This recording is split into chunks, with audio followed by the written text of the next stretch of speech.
Welcome everybody to Papa Spice's Hot Takes with Hans and Harry. How is everybody in viewer and listener land doing tonight? I hope you're all doing well. Harry, how you doing tonight, buddy? I'm doing great, Papa. I just saw you this weekend. We got together for a little shindig. I got to meet your daughter for the first time, officially. That was lovely. She's a real treat. And we watched some good old wrestling. So get ready, everybody. This is our 4-hour talk about SummerSlam and CM Punk entering the AEW. Surprise! So welcome. Yeah. Forget the title of the episode. Let's go. Surprise drop. Hans, how you doing, buddy? I'm good. I was not at the SummerSlam party because I was down the shore, but I normally with your wrestling events, the only thing that you guys probably didn't enjoy me going and asking questions every 5 minutes, go like, who is this person and when will Shawn Michaels show up? Hands, yes, that's the beauty of it. Like, everybody still wrestles from when we watched. Bill Goldberg was in a match. Come on now. I thought I saw that. I thought someone was posting like an old like video of SummerSlam, and then like I actually saw like some of the results on Twitter or Instagram, and it was like live, and I'm like, no way. Like, nope, he was really there. Like, Lesnar made his annual return. I saw, which that happens every single year. So yeah. I thought when they said CM Punk came back, I thought it was WWE. That's how much I was mixed up in the weekend. So yeah, but I'm glad you guys enjoyed it. Maybe the WrestleMania one, I will be there. Yes. Fingers crossed. Yes. But as much as I love wrestling and the boys here love wrestling, we're not here to talk about wrestling. We're here to talk about something much more sinister. In honor of the reboot of Candyman coming out soon, we're actually going to dive into our Fave Five horror movies. So we're talking our favorite 5 of the horror genre. This isn't necessarily what we consider the top 5, but absolutely, definitely our favorites. So with that being said, we're going to kick it off. I'll start it off here, and we'll go through our honorable mentions, and then we'll go through the 5 itself. So my honorable mentions here, first one, I kind of mentioned this on the video game pod that we did a while back, video game movie pod, but Silent Hill from 2006. Absolutely love the movie. Is it super scary? Not necessarily. Is it unsettling? Yes. There's definitely like a lot of visuals and imagery that really gives you a creepy feel. And I think looking at this, I think that's the only PG-13 horror movie on my list. I mean, was The Conjuring PG-13? I don't remember. No, I'm pretty sure that was R. Okay. Yeah. So I'll double check it for you, but yeah, I'm pretty sure. Okay. It was R. So yeah, Silent Hill PG-13 horror, not something you normally hear as being good, but I really enjoyed it. Next for my honorable mention, I have The Cell from 2000, starring Vince Vaughn and Jennifer Lopez. Check out my Letterboxd review of The Cell, which I recently did. Yes, I signed up for Letterboxd, and username is Shoryuken, which is Ryu's move from Street Fighter. So yeah, in case you're wondering, look up how to spell that, Shoryuken. Yeah. But anyway, The Cell, I described this as a mashup of Inception and Silence of the Lambs. It's a really kind of creepy movie, and the premise is basically there's a serial killer on the loose. They actually managed to capture him, but he goes comatose, and the only way to find out the whereabouts of his last victim, who is still alive but in a torture chamber, is to go inside his mind. So highly recommend. And another movie that has really stunning visuals. Howard Shore did the score for it, so you're in for a nice score there. Next on the honorable mentions list, probably the best of my favorite slasher franchise, which is the original A Nightmare on Elm Street from 1984. I absolutely love Freddy. Like I said, my favorite slasher franchise is the Nightmare on Elm Street films, and I think the first is the absolute best. I do like Dream Warriors. I think that's a pretty good movie and a nice follow-up, although that's later in the franchise. But as far as, freshness and what it brings. The original just can't be topped. Coming up next on my honorable mentions, I know I've got quite a few here, is Friday the 13th, Part 7, The New Blood from 1988. So that is my second favorite slasher franchise, Friday the 13th. And my favorite out of all of those is the seventh one, because Jason is basically an undead zombie at this point. Before this, they had kept him somewhat realistic. Jason Lives, they kind of made him a little out there with this stuff, but this one, he's flat out just like a zombie. And he goes up against a girl with psychic powers and telekinesis. So I figure what better way to combat someone in a monster movie than, being a mutant. And last but not least, 2013's The Conjuring. Did you happen to see if that was our hair? It was. Yeah. Okay. It was I was pretty sure it was, because I remember when it was coming out, it was like one of those of like, yes, like, you always want to go, like, for me, comedies and horror movies, if you're going with an R rating, you're at least going to get some maturity for it, instead of the PG-13 kind of garbage. Exactly. So with the Conjuring, I think it's one of the best horror movies in the modern era. I think it was really well done. Love the actors. The scares in it are good. The effects are kept simple. And for me, it really harkens back to an earlier era in horror film movies, which you'll see a lot of mine on my Fave Fives are older. And I'll get into why later in the pod. But I really like the feel of The Conjuring. So those are my honorable mentions. Do you guys have any thoughts on any of those? I thought that the movie The Cell, I mixed that up with either two different movies. I've never seen the one that you put on your list, but I had it as The Cell as the movie with Kim Basinger and Chris Evans, where I don't know if anyone's ever seen that, because and then the other one was One Missed Call, which was about the phone. Whenever you get a phone call, you die. Yeah. So that's what I mixed it up as. So I'm glad that I've seen that one. So I'm glad that there's another movie called The Cell, and it sounds a lot better than the other two. Yes, it is. I mean, I've never seen the other two, but I can guarantee it's much better. Yeah, sure. Your other ones, I know we're going to touch on Nightmare on Elm Street a little bit later. But, the Friday 13th movies, I don't think I've seen more than like one or two. But I know it's a lot of people on their list for horror movies. Silent Hill, I've said my piece with. It's a very creepy movie for me to watch. I don't even know if I made it the whole way through. And The Conjuring, I have not seen. Everyone tells me I need to see it, and there's apparently like 12. It's like almost MCU sized amount of movies in the Conjuring universe. There is a Conjuring universe. So I need to get started on those. So, Harry, what about you? Any thoughts? Yeah, I'm jealous of your Letterboxd review for The Cell. I got to be honest. I've been on Letterboxd for a while, and I feel like you're just coming in hot with your movie comparison there, and super jealous of that. The Cell was an interesting one. I just remember that as like a cable movie in the early 2000s, just like being on like USA or TNT, just like all the time. Like 5 o'clock, matinee type movie there.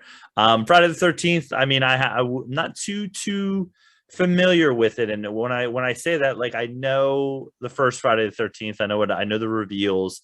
Like, it's kind of one of those things of like you see mashups, or things of like I think of VH1's like I Love the 80s, like, or whatever it was, and like you just kind of like see clips of things and or montages of horror movies, and so I couldn't even tell you what the New Blood is about for that one, but we'll get into The Conjuring a little bit more later, and Nightmare as well, so be interested to touch base on those, but solid honorable mentions. Nice mix and match of different decades and different times.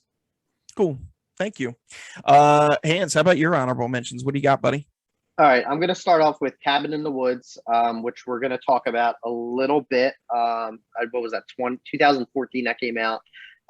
It's actually like such a weird, I don't even know if I was confused. I like kind of conflicted putting this under like horror or like more sci-fi, because I feel like it does take like a quick 180 into a different genre like halfway through the movie. But Yeah. I think at the same time, like some of the other movies that we're going to discuss, I think if you include them, you can include Cabin in the Woods. But Yeah, you know, absolutely. we'll dive into it a little bit. It Chapter 1. The only reason I didn't put Chapter 2 is because I haven't seen it yet. But this is not the A lot of people 1990 didn't see. the 1990 miniseries terrified me. My brothers and I'm pretty sure his friends made me watch that when I was 5, and it traumatized me to this day. Like I don't like clowns. So, I but was it gonna say, I'm surprised to see that you saw Chapter 1. If anyone knew Hanratty in the early 2000s, the clowns were a big contention of his life. I wasn't gonna put it, but I remember like being excited for it when it came out, and when I saw it in theaters, and I really thought it was like a good horror, not just a horror movie, but I think a good movie overall. Yeah. And I heard the second one's a lot like it builds on the first one a lot better, and I love the cast in the second one. That I just wish I would have seen it sooner. I think I own it on Blu-ray, so we'll see. But I know it's on like HBO. The other is The Others with Nicole Kidman from, I believe, the early 2000s. That was one of those movies where, you know, it really relied on jump scares, some psychological and a horror there. And it had another movie with like a huge twist ending. But I think that kind of, I still remember like where I saw that. It was a B-wing into Chamonix. And like leaving, actually like kind of being terrified. The next one, the third act of the movie Sunshine. If you haven't seen it, Greg, have you seen this? I have not. I've never even heard of Sunshine. Okay. Wow. I as a sci-fi fan, I really recommend like you check it out. It's got a lot of like upcoming actors. It's got like Chris Evans, Cillian Murphy, Benedict Wong. It's basically about this group of astronauts that go to ignite the sun because it's dying. So there's like the first 2/3 is really heavily sci-fi, but the last like third of the movie is almost like a horror movie, and it's honestly is terrifying. And then the other one that I have is Never Ending Story. Only because as a child it literally terrified me. Like I horror up until the age of like 9 or 10 of giant rock monsters and that wolf that talks. That's not a kid's movie. So I'm just gonna leave that there. And then last one I've talked about before, Annihilation. It's more sci-fi, but I did look it up on IMDb to justify this so we don't have another Fifth Element since on our hand. They do classify it as horror.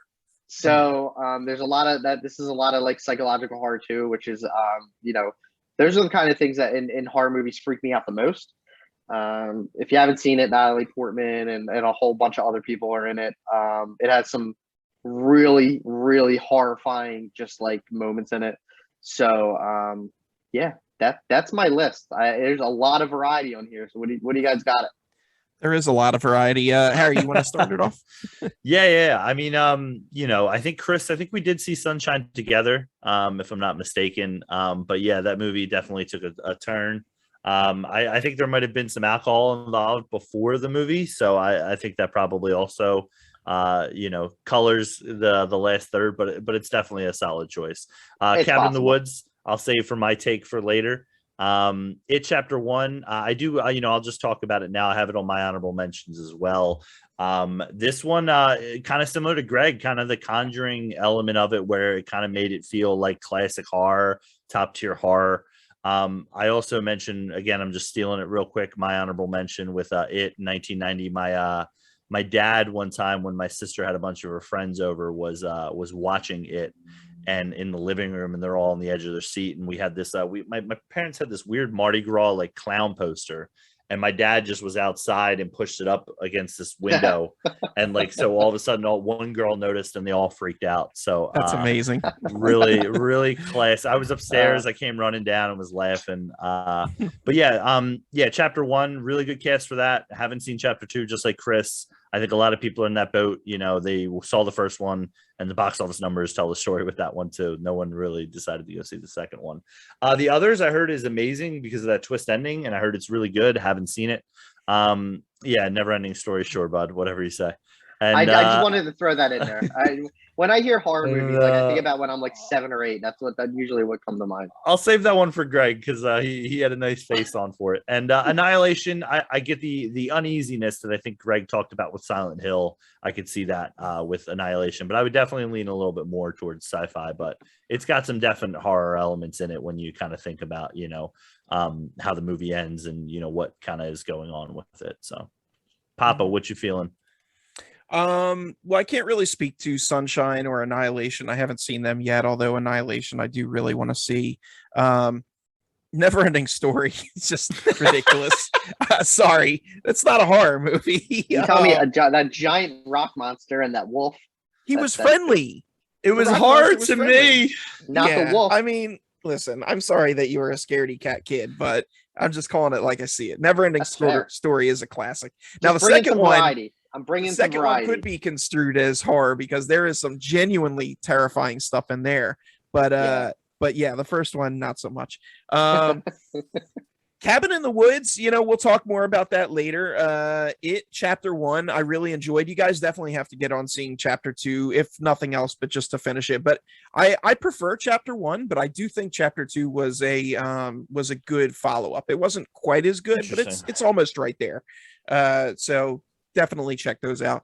And the others, well, first of all, I had to look this up on IMDb also to confirm, so I didn't accidentally roast you, because I thought this was more suspense, but it is listed as horror as well, so I'll give you a pass there. I remember when I saw it, I wasn't a huge fan. I was kind of bored by it, even with the twist, but I think I do need to revisit it also. I think I feel like my tastes have changed enough where if I watched it now, maybe I'd appreciate it a little more. So I'm not gonna sear you on that one, but those are my thoughts on your honorable mentions.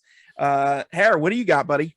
Yeah, so for my honorable mentions, hopefully there's not a lot of searing going on, but one of my honorable mentions is The Shining, 1980, directed by Stanley Kubrick. It's on somebody's list, so we'll save that one. We already touched base on it. Paranormal Activity, I put that on here because I missed out on the Blair Witch Project back in the late 90s, and Paranormal Activity for me had a similar vibe. We were all working at the movie theaters at the time, and there was definitely a growing from this movie where it was like, have you heard about this movie? And they did a fantastic job releasing it. I remember it was like available in only like 5 theaters, and then really, really, really slowly put it out until it became, a large, obviously, basically spawned 100 million sequels. But I remember sitting in, and this is the beauty, I think, when we talk about comedies and horror movies, where like you're sitting in a packed house, 300, 400, 500 people in there, and you're all just like on the edge of your seat waiting to see what happens. So a lot of times I talk about it as like the way I kind of form my list is my experience in the theater, but also like my experience for watching it that first time. And Paranormal Activity, I remember, stood out. Now, whether it was like good, and I mean, this is where we talk about like, this isn't our top 5, this is our fave fives and favorite things. Let the Right One In, the 2008 version, I believe it's a Swedish film. They did remake it. I forget what year it was, but they did remake it, for American screens. And that one's solid too. There's nothing wrong with it. It's just kind of what your preference is. It's kind of like Girl with the Dragon Tattoo. There's, I think, the Swedish version of that. And then there's the, Fincher, amazing movie that is that one. But anyway, Let the Right One In. It's a story about a young boy, for those who might be unfamiliar with it, a story about a young boy who meets this young girl, and there's a bunch of murders going on around the town, and he finds out there's something unusual about the girl. I'll kind of leave it at that. So it's kind of like a young, kind of like, and I wouldn't say like love story either, but there's a hint of of that in there. So it does a little something different from the horror genre. And that's kind of what I always love to take. Film You're Next. So You're Next, I guess it's probably would be considered a little bit more kind of slasher film in a way, but You're Next is about a couple that goes out for their like one of the guys, I think it's the guy's parents' wedding anniversary. and they go there, and basically they get trapped in this house, and these people are hunting them in their house, and you start to find out some of the characters maybe aren't who they say they are, which I'll leave you with that. So some people might not be 100% familiar with that film, but definitely worth checking out. Probably leans a little bit more towards thriller suspense, but it's categorized in the horror genre.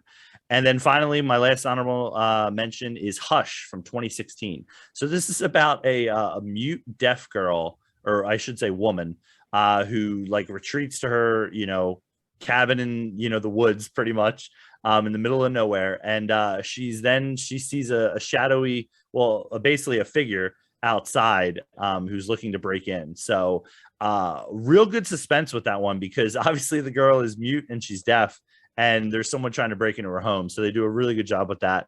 Worth checking out. Tried to put some movies on here that, maybe not a lot of people have seen or heard of. So, but yeah, that's my honorable mentions. Thoughts? Hans, what do you think? So I actually don't think I've seen, I think I've seen Paranormal Activity. Let the Right One In. I think that was a movie I wanted to see at the time, but I just never did. Hush, I really wanted to see, because I am a huge fan of Mike Flanagan. He did Gerald's Game. I know he did Doctor Sleep, which was the sequel to The Shining, and Haunting of Hill, not Hill House. Jesus, what's the name of it? Oh my God, it's like blanking. No, the TV show on Netflix. Bly Manor. Not the one before Bly Manor. Haunting of Hill House. Yeah, I don't you know were why. right. No, because I know there was a couple different variations of that story, and I wanted to make sure I said the right one. But I wanted to go back and see that. We talked about it. I agree with Paranormal Activity, but I think I don't remember too much, because what the first one was, because I'm pretty sure the second and third ones were the same exact thing with found footage ghost movies, and it got to the point where it just got it's like The Purge at this point, where you can line them all up and I wouldn't know which one's which, and it's just out of control. But yeah, I mean, there's a lot of movies on your list that I've been wanting to check out. The Shining I've never seen, which I bought for $8. So I'm hoping to get into that one. But yeah, Papa, what do you think? So you got some interesting choices on here. I'll admit I haven't seen or even heard of Hush. So that one sounds pretty intriguing. I'll have to check that out. You're next. I think I remember seeing it, but it didn't really stand out for me. Let the Right One In, I haven't seen, but I did see the American remake, Let Me In, and that was really, really good. So I'm assuming the original version is probably equally, if not better, than the remake. I would say in my opinion, for sure. Yeah. Good. And Paranormal Activity, I think is a pretty good choice. It really, Blair Witch was the first big found footage movie, and then I would say the rebirth of it came from Paranormal Activity, like you said. And at the start of the franchise, it was something unique and scary. It had a lot of jump scares. But as the franchise wore on, so did its welcome, and now it's just a joke. I'm sure if I watched it now, I'd be like, this actually is kind of boring and not that great. Because it's definitely one of those things where it's I feel like if you watch Paranormal Activity at home, you'd almost be bored with yourself and be like, let me just open my phone and I missed the jump scare. What happened? So yeah, I definitely think it's a theater experience for sure. So wait until they re-release it for the 20th anniversary in 2027 and go check it out.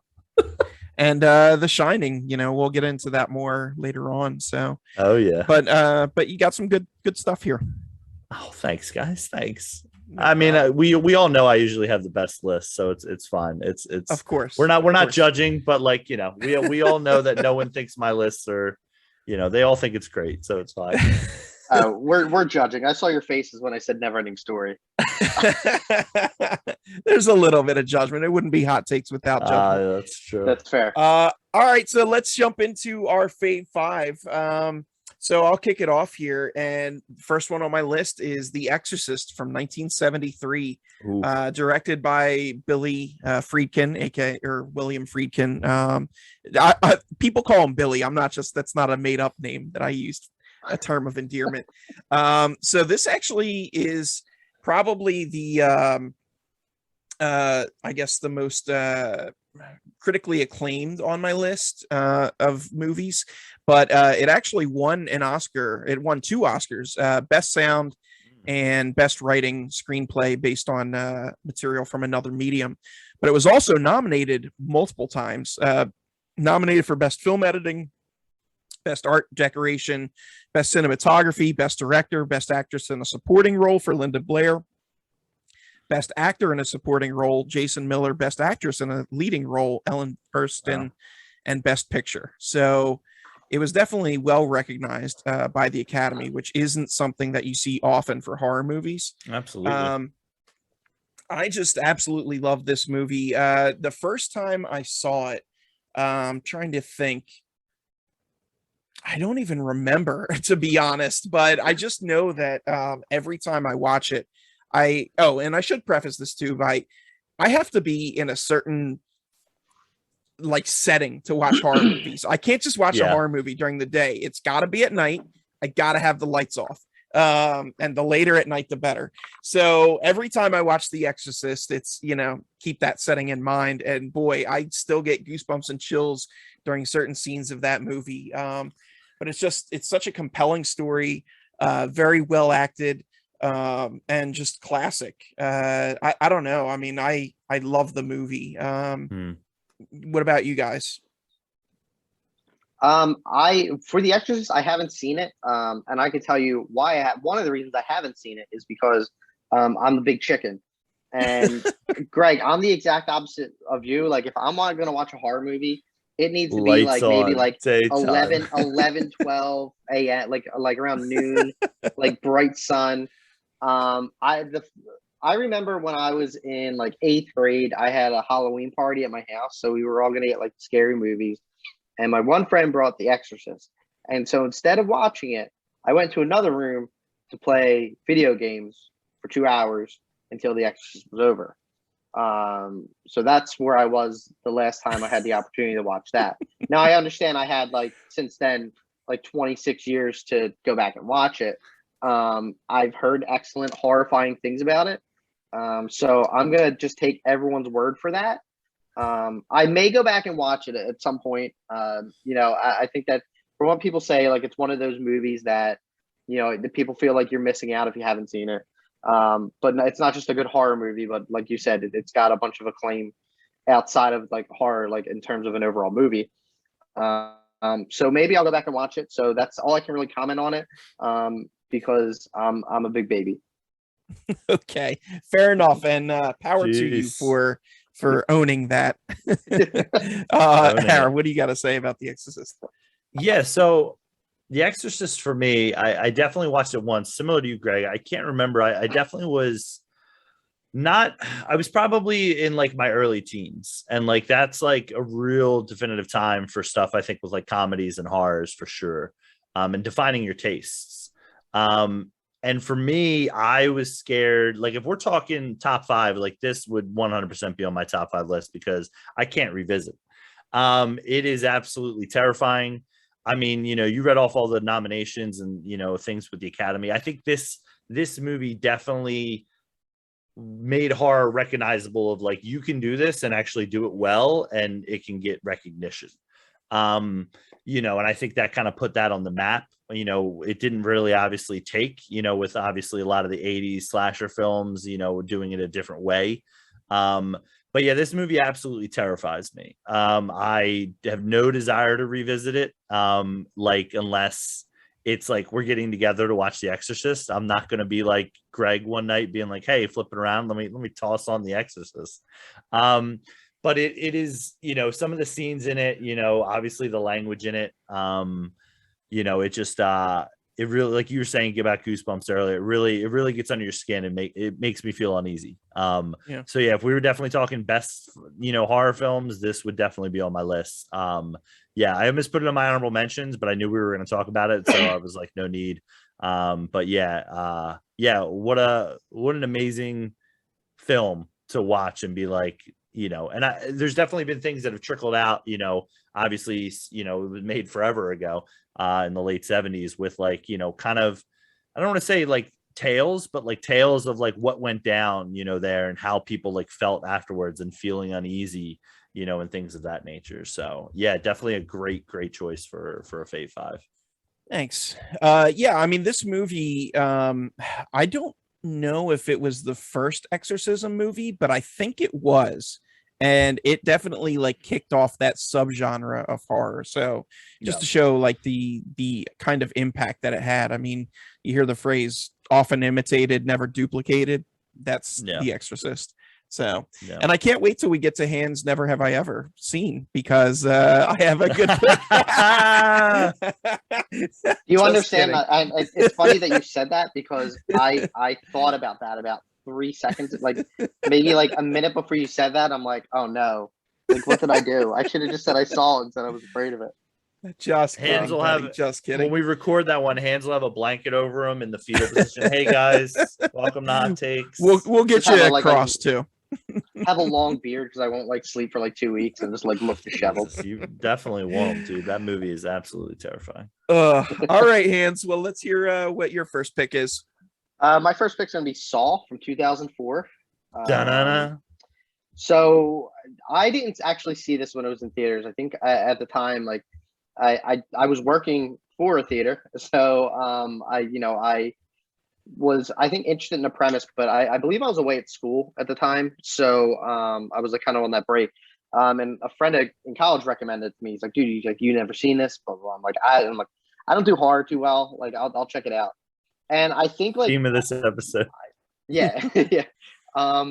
We'll do a drinking game every time I say I don't do horror well. But I think what kind of really like got me like wanting to pick Saw is because it's such a like, and as you get further and further into the franchise, it gets so like off the wall with some of the traps. But I the first one's so real, like it's so grounded in the fact that like this is stuff that like it's not happening in the real world, but like it just like could. Like it's not like so far where like, there's people crazy enough in this world to actually do this. And one of those frightening images in that movie is the final scene, which I don't know if are we going to jump into spoiler territory if we've all seen it? Yeah, call it out if you want to. Okay. Yeah. At the end when it's revealed that the Jigsaw killer's in the room the whole time and he stands up, he has that like the makeup on, and it honestly, it scared the hell out of me because I did not see it coming. I think that the whole unnerving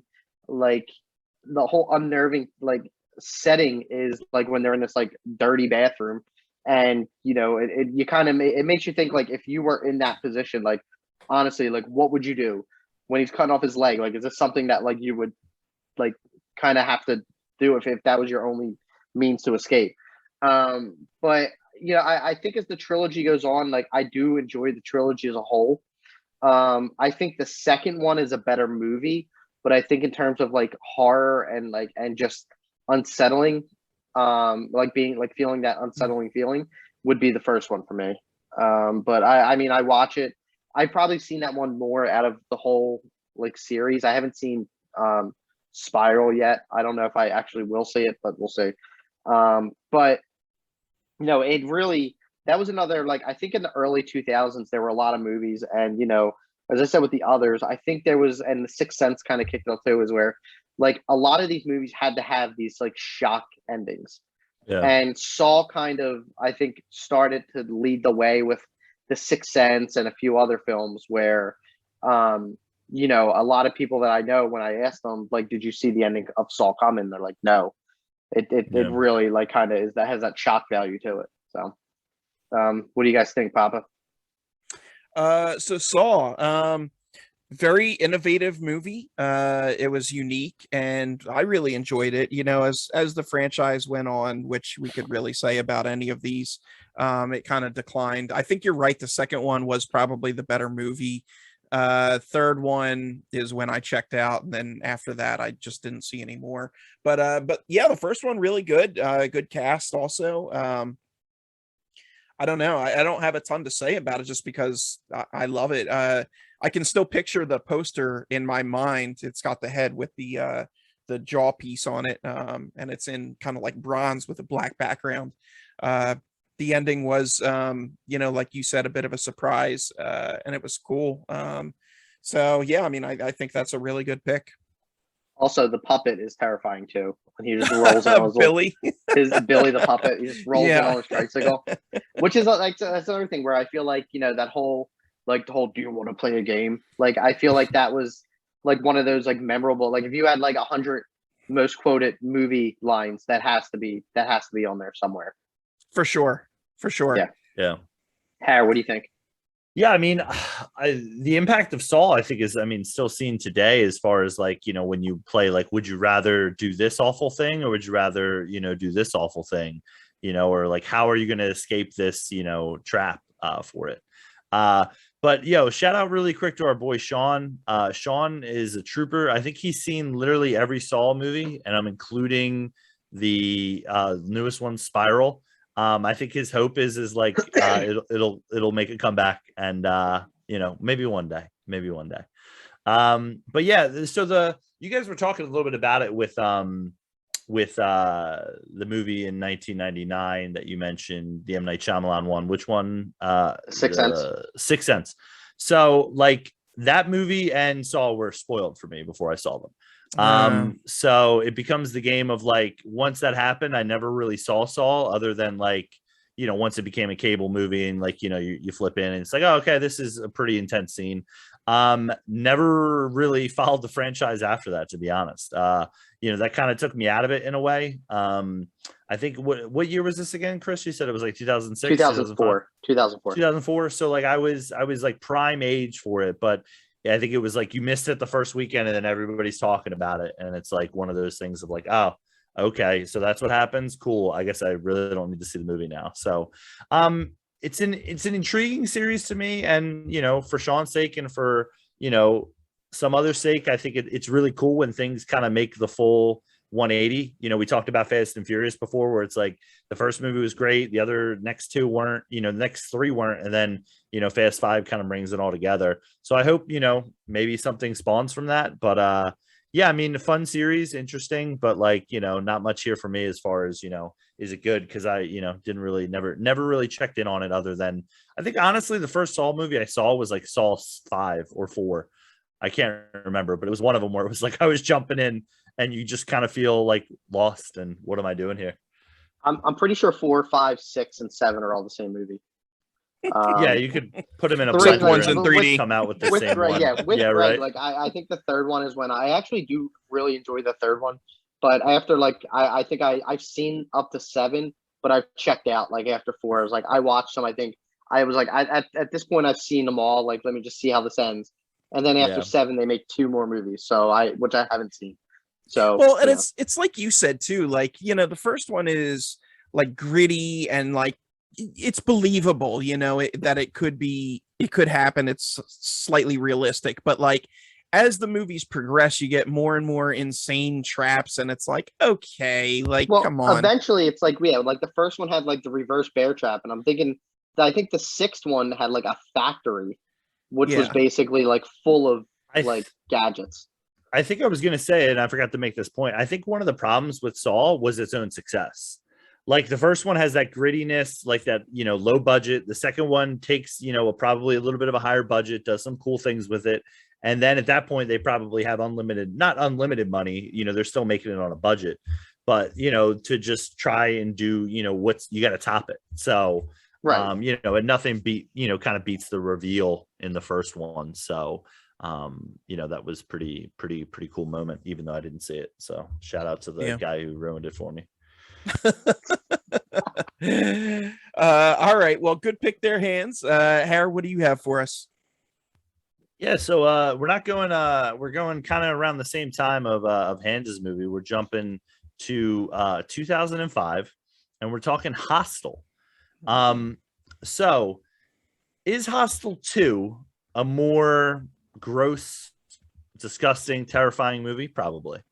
But again, Hostel, the first one, I think at some point everyone has probably had a conversation about doing a trip to Europe, whether it be with a buddy that you're really close with, whether it be with a group of friends, maybe it's getting in an RV and driving around, the United States and parking in Walmart parking lots.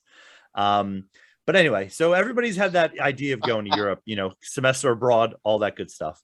And what this movie does is it makes you absolutely terrified to ever do that. It has all the kind of cliches of like, don't trust these people, or, what's this? And what I really enjoy about the movie is, and again, this is another thing where it's like you're experiencing it in the theater. Everybody's, on the edge of their seat. They're finding these young people, and doing sadistic things, capturing them and then doing whatever they want to, these Americans or, outsiders of the country. And the last like 20 minutes of the movie are almost like a comedy. And you're cheering, like as loud as you can in the theater for, the people to try and, make it out, or, the characters. So this one definitely, like as I mentioned, I think you could maybe say the second one's more, grotesque, but the first one for me has a soft spot in my faves. And like I said, just that, I was, 17 at one time and like, hey, I'm not going to college. Like, let's take a trip to Europe and like, we'll figure it out. We'll do it on the cheap. And this just totally nixed all that. Absolutely not. So, Hans, what was your thoughts on Hostel? I didn't see it. You're right. Like, I know we've had our, you mentioned our RV trip. Greg, I don't know, were you ever part of that conversation where we were going to rent an RV? I don't even think we were going to drive it across the country. We were just going to drive it in local Philadelphia Walmart parking lots and just stay there and just sleep and park there because they let you park RVs. Yeah. Real scenic. Yeah. So, but I think when you bring up like, I've always wanted to, travel outside of the country. I mean, I've only done it once when I went to Costa Rica, but I think like there is like a very unsettling feeling when you're going to a place like you're not familiar with. And it's not like anywhere like in the country, but if you go overseas to like Amsterdam or something, like, I don't know if I'd ever go to like an area that has like, I would never stay in a hostel. I absolutely would not, because it could be so nice. But I think this movie, even though I didn't see it, like kind of gives that feeling of like, you know what, if I stay in this place, like I don't speak their language. Like, I don't know, if they're talking about me and what they're planning. It would be like, now I go to London. Like London, I think would probably be the only place I go because you can somewhat understand them. But it's very like, and I know like these kind of torture movies were huge at the time. And as much as I love Saw, I never kind of visited Hostel. I think I'm at the point now where I don't know if I'd go back and watch it. Like, I know they have a couple more after, I think they have like 2 or 3 more, maybe. I don't know. Yeah, they're pretty utterly forgettable. The first one has a little bit of charm, but even then, I'm not even saying Hostel's a good movie. I wouldn't seek it out, but I think about Faves, so yeah, I think the idea of just like being in that situation where you're like overseas, where it's just not, it's like you're probably like in the worst possible situation if you got kidnapped in another country and you're in some dirty building. Just call Liam Neeson. He'll take care of it. That's true. Yeah, he's got a very particular set of skills. Yeah. But yeah, I kind of missed it. I think it came and went. I never, it probably was one of those where it came out. I'm like, I'll see it. And I didn't. And I kind of, until you mentioned it, I think I forgot all about it. So, I'm glad you enjoyed it though. And we'll talk about our RV trip later. Papa, what are your takes on Hostel?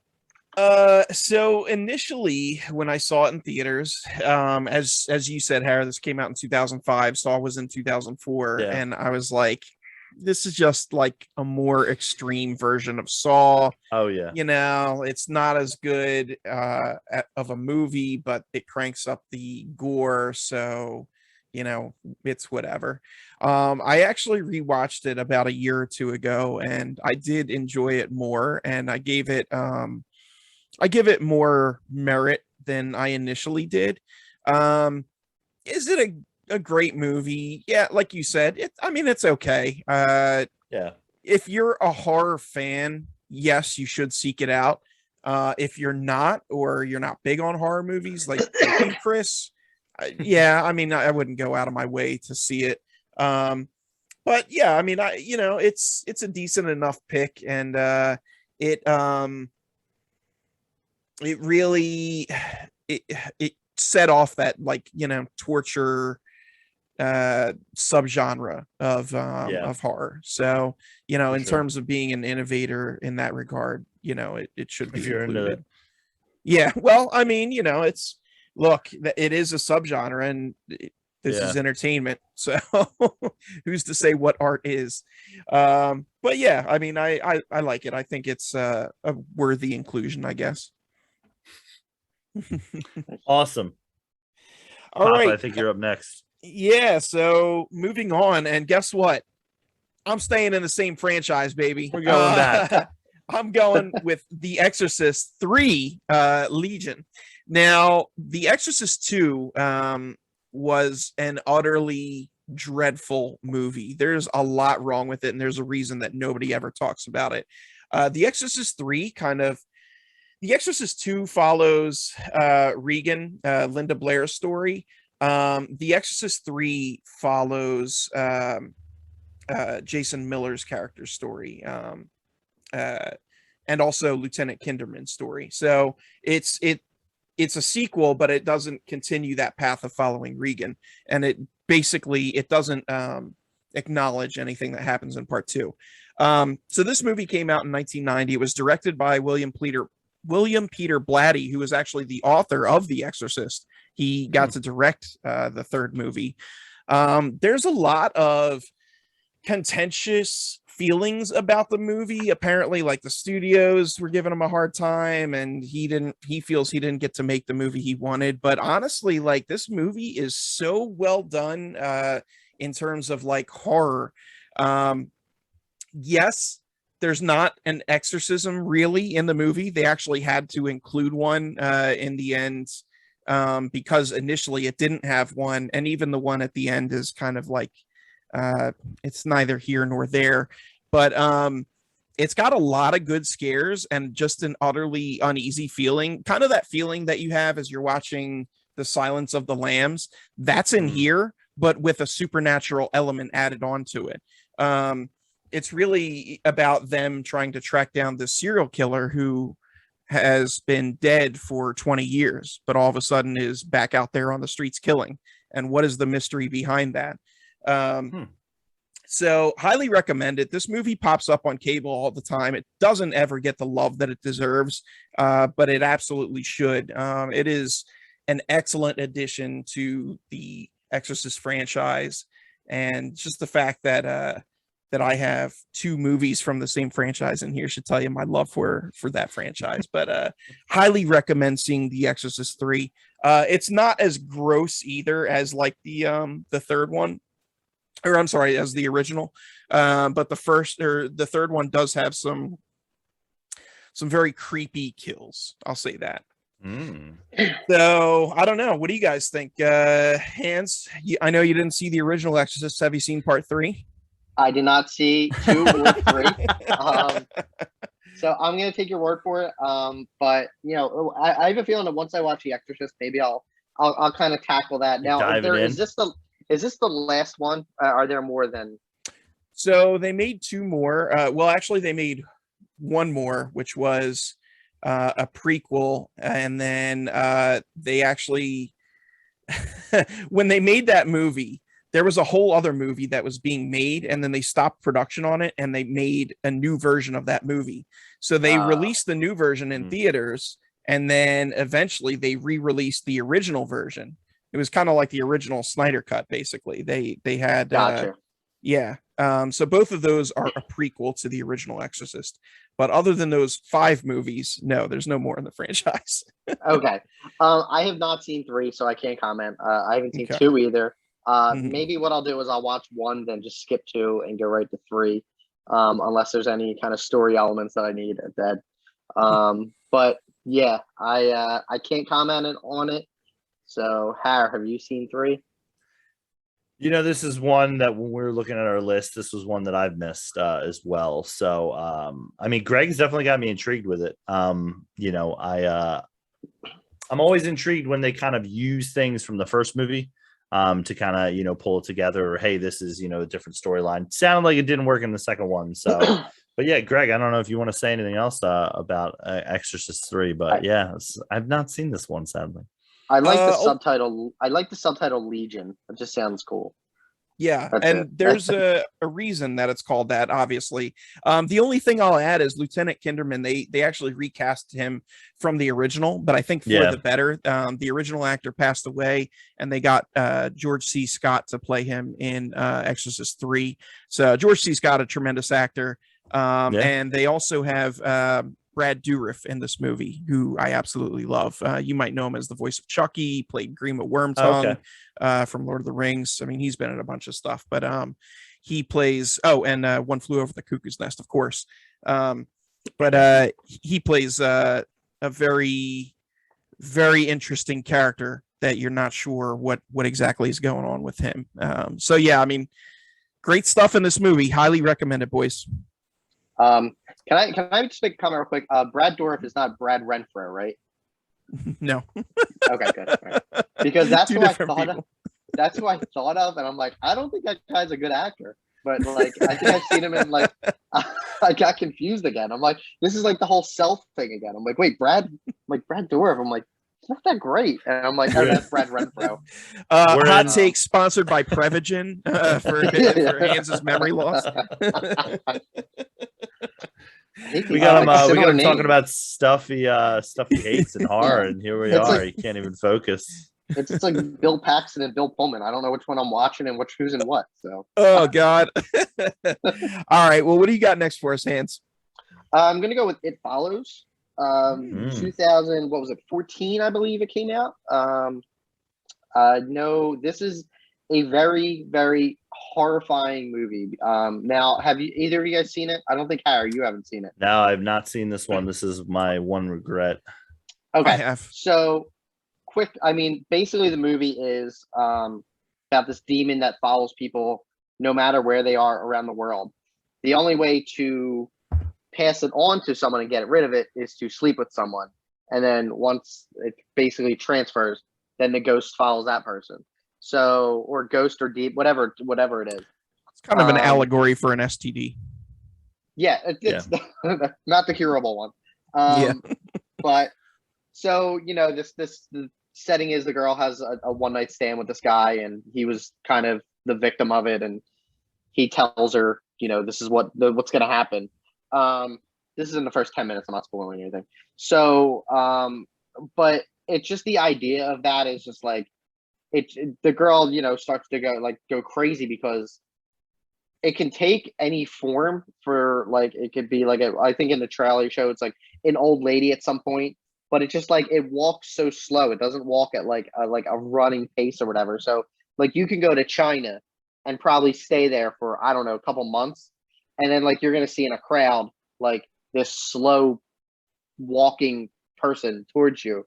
And then once it gets you, like I'll let you watch that and see what happens. But it honestly is just a terrifying concept of just always like having to watch your back because there's something following you. They don't necessarily know like what it is, who, like if it's a real person or not. But like some of the images in this movie, like, and there aren't too many, I would say there's not too many jump scares, but there are a couple like scenes in it where you're watching and like I got chills in my body watching it because and I kind of like froze up, like I didn't yet, like I wasn't like, oh my God, like I just like kind of like stared at the screen like in like paralysis. And and Greg, I'm sure you can kind of like you share your feelings on it because like I remember watching it. I watched it at home. This might have been I watched it at night. Because I like to take chances, so I watched a horror movie at night. And so I remember like that was kind of like a weird, like it's kind of movie that like maybe like a couple days after you watch it, you get like weird feelings. Like every time you get like a chill, you're like, oh no, like hope I don't got anything following me. So Greg, what are your thoughts since Harry hasn't seen it? Yeah, I think this is a really good pick. It's a very unique movie. I've only seen it once. I did see it. I want to say it was on Netflix, maybe like a year or two after it came out. But I had heard the buzz about this movie, so I wanted to check it out, and it definitely lived up to expectations. unlike the Babadook, which I think came out around the same time. That was a stupid movie. Yeah. But but It Follows. I just, for some reason, I remember those two coming out and me being less than impressed with the Babadook, but I loved It Follows. So yeah, I think it was really good. I heard Babadook was like more of a comedy. I feel like a lot of people laughed at the Babadook, and I've seen a picture of what he looked like, and it's hilarious. So yeah, just what you want from your horror movie. Yeah. But yeah, no, it Follows. Like I said, very unique. Definitely chilling in some regards, like you mentioned. So I would highly recommend checking this out to anyone that hasn't seen it. But yeah, great pick. Thank you. Har, do you have any thoughts on this? Just upset.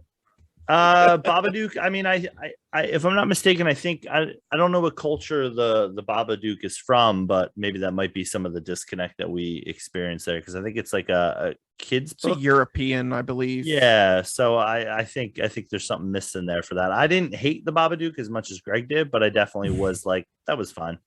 Basically, it's just like Paddington. Yo, listen, don't hate on Paddington. Paddington is Paddington's pure gold.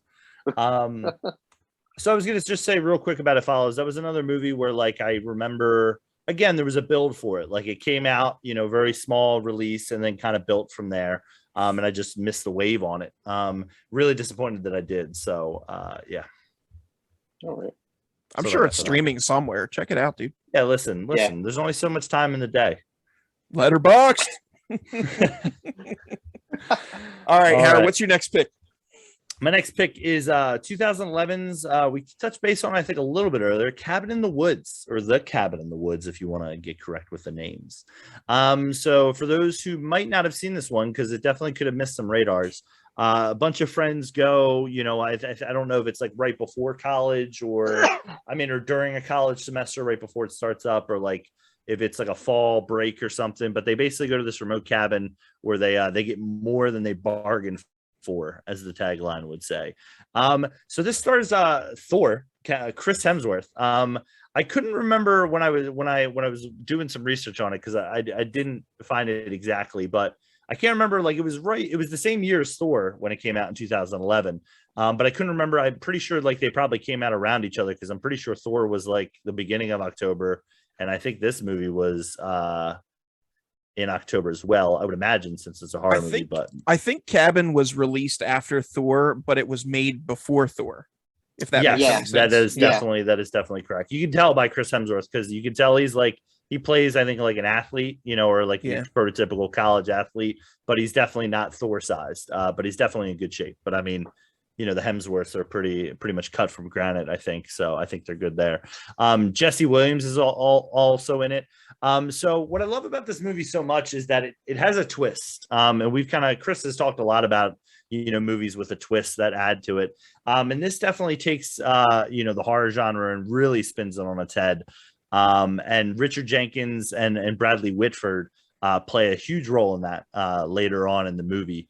I found this movie to be funny, to be pretty scary, pretty terrifying, especially in the last half of it, when another surprise actress shows up and you say, what is going on here? So there's a lot of elements that play with this, and I don't want to talk too much about the ending, because if you haven't seen Cabin in the Woods, I would definitely suggest it. I would definitely say it has a lot of different flavors. So if you aren't a true horror person, such as somebody here, I wouldn't call myself a true horror person, but this movie is a lot of fun, and it has a ton of elements that are enjoyable. Hans, what are your thoughts? This was on your nominee, right? Yes. So when I was kind of saying earlier, I don't think this is like true. Like, there are horror elements with like the first half. I remember a lot of people coming out because they were confused. The opening scene of it has nothing to do with horror, where it's just Bradley Whitford and Richard Jenkins just talking about like whatever. And it's not like a 9 to 5, just hanging out. It's not a horror setting. And then like all of a sudden, like out of nowhere, just a big red letters, Cabin in the Woods pops up. You're like, all right, I am watching the same thing. But I think there's a really cool twist with it. And I love that, like, I love that they didn't make a sequel to this because I feel like it made enough money where it could have warranted a sequel. And who was the director with it? I forget. It was not Whedon. He helped produce it. It was yeah, Drew Goddard. Drew Goddard. He had said, they asked like, and not to kind of go too much into spoiler territory. They're like, oh, what are your thoughts on a sequel? And like his exact words were like, did you watch the movie? Like, you saw how it ended. Like, that's there's not going to be a sequel. I like how it just kind of it really like uses the horror genre as like a really cool reference for, and it kind of like hints back at a lot of like the whole like tropes of horror movies of like who dies and what order, and some in certain points, like you have the jock, the what's the proper word for this podcast, a hussy, the cheerleader, the jock and the cheerleader, and the stoner, and then like the goody two shoe girl. So, and I think it's cool, like they talk about like, I like the whole betting and the wagering that they have with like what's going on in the house at the time. I think once they get to the second half, then it really just takes a wild turn. But I think for the better, and I think it's fresh for the horror genre, because I feel like this could have been a typical slasher type film, and they had some fun with it. So there's a lot of horror references in it. So some of them I got, some of them I didn't. But I really, as someone who's not a fan of horror, I really did enjoy this movie. Like I probably would have put it on my top 5, but I think my other movies were a little kind of stuck with me a little more. So. Mm-hmm. Yeah, I mean, as far as this movie goes, this just barely missed my honorable mentions as well. Absolutely love this movie. I think it's a standout horror movie, especially from like the modern era. Like you said, great cast, really turns the horror genre on its head. It's kind of the way Scream did with slasher movies. This kind of pokes fun at reverentially, I should say, pokes fun at a lot of the stuff from various horror genres. So just a fantastic movie. Another one, if you haven't seen it, go out and see it. I kind of want to rewatch it now, just talking about it, because it's like, it has been a couple of years. Let me rewatch that. But yeah, I mean, this is a great movie. So I'm happy it made somebody's list of Fave Fives. This is really good. Any final thoughts on it, Harry? No, I mean, I think we kind of summed it up. I would definitely, take the opportunity to see it. I'd always say watching a movie like that now, considering where Chris Hemsworth has gone, Jesse Williams is also in the movie, who's, Grey's Anatomy fame is like a lifelong there. Just seeing two characters like that are pretty much, I don't want to say typecasted, because I mean, obviously, Chris Hemsworth is good in other things, but like everyone's going to know him as Thor, and watching him like right before that is always like interesting and funny to see. So. Okay. All right. Well, moving on, we're going to go with my next pick, which is from 1974, directed by Tobe Hooper. Who will survive and what will be left of them? The Texas Chainsaw Massacre. I absolutely love this movie. I remember the first time I saw this, I was probably about 17, and me and my buddy Joe watched it most likely on VHS in my room, and I was just like mind blown at how awesome this movie was. I had always heard of it because I had been watching horror movies since I was a young child. Please don't judge my parents. But this one I didn't see until, I was around 17. And as a horror movie, it's so good. I mean, it's one of those movies where it kind of sets the pace for things to come in the horror genre, where, these kids get stranded in the middle of nowhere, and there's this insane family that's after them, out to kill them and eat them. And this is something that you'll see continuously throughout the horror genre for years to come. But the Texas Chainsaw Massacre was the one that started it. It does say inspired by a true story, and they they kind of make it out to be in the movie itself, they make it out to be like a real situation that happened, which was pretty cool too. But in actuality, it was based off the serial killer Ed Gein. For anybody that knows about him, he liked to cut people up and make furniture out of their body parts. So that's kind of the concept of where Leatherface comes from, the main character from the franchise. But they've done a ton of movies in the Texas Chainsaw Massacre franchise. Honestly, I think the first one and maybe the reboot are the two best. All the rest are kind of hit or miss. Matthew McConaughey, I believe, got his start in the Texas Chainsaw Massacre, one of the movies. I think it was The Next Generation, and Renee Zellweger, I believe, as well.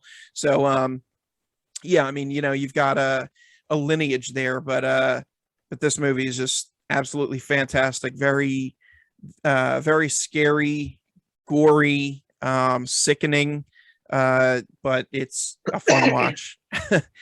So Hare, have you seen the Texas Chainsaw Massacre? Any thoughts about it?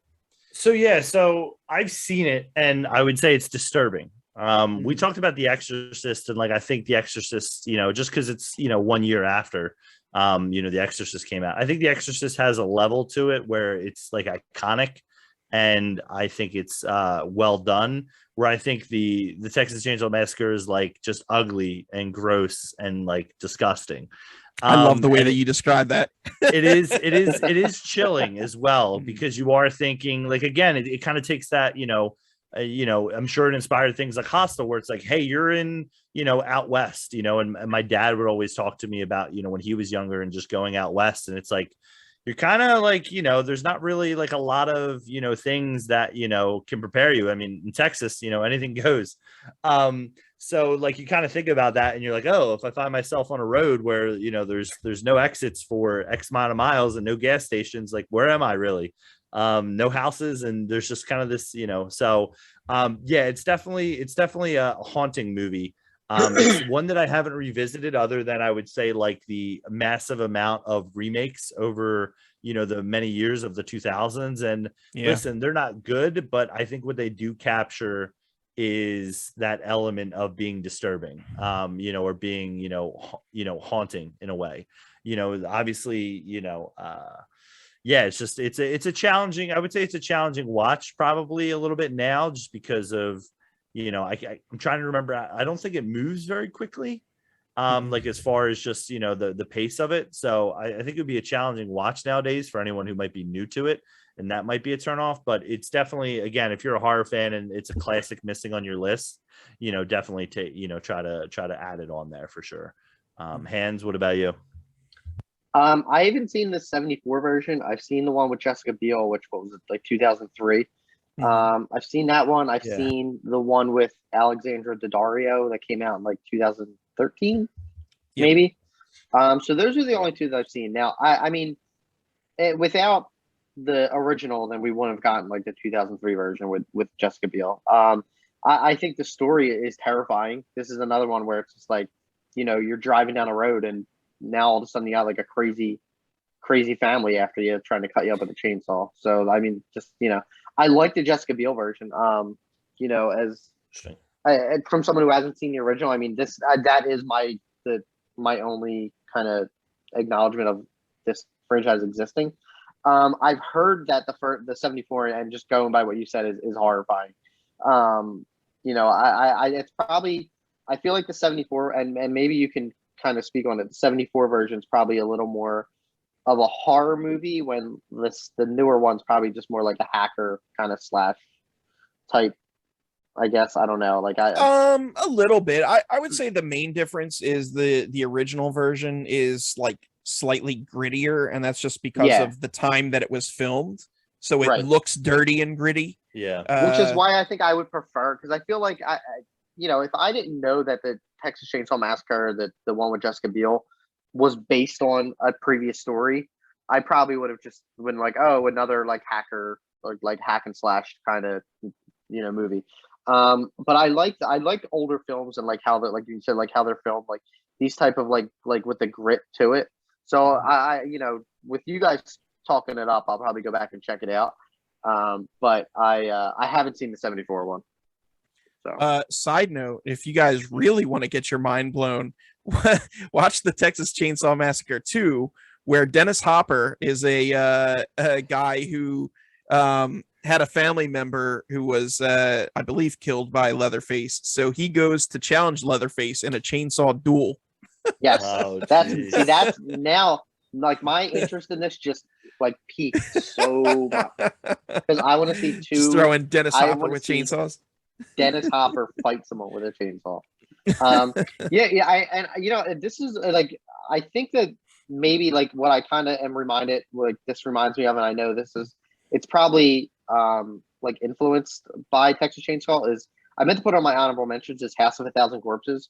If you guys have not seen that, that probably would have been on my top 5 if I kind of remembered it earlier enough. But talking about Texas Chainsaw made me think of that. Like it's kind of like same, somewhat of an idea, except wackier. I love that movie, and that is 100% influenced by Texas Chainsaw Massacre. Yeah. It's very apparent. Yeah, and since I don't like horror, but I love House of a Thousand Corpses and its sequel, Devil's Rejects, which is not a horror movie, but right. But probably even better than the original. It's in my top 15 favorite movies of all time. Wow. So, yeah, but if you haven't, Greg or Harry, if you haven't seen House of a Thousand Corpses, then I recommend checking that out. All right, it's got Rainn Wilson in it. Yes. Yeah, it does. For like and Chris 20 Hardwick. minutes. Yeah, for like 20 minutes. All right. Well, cool. That's pretty much it for Texas Chainsaw, I guess. Hans, what do you got next for us? I'm gonna go with The Ring, the Gore Verbinski version, not the one that came out in 2017. I think it was called Rings, and I think it had a couple sequels with it. I haven't seen them. I'm not, The Ring. Naomi Watts. Adam Brody shows up in it. He's in it for a bit. Let's go. If you're not familiar with it, what was it? 2003 it came out.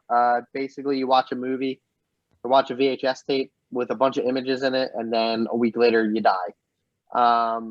Which is actually kind of a silly concept, but some of the images in it really reminds me of how they shot this movie with like some of the coloring in it. And I don't know, Greg, you don't watch Ozark, do you? I know, Harry, you watch Ozark, where like everything's like blue and like that weird like kind of color.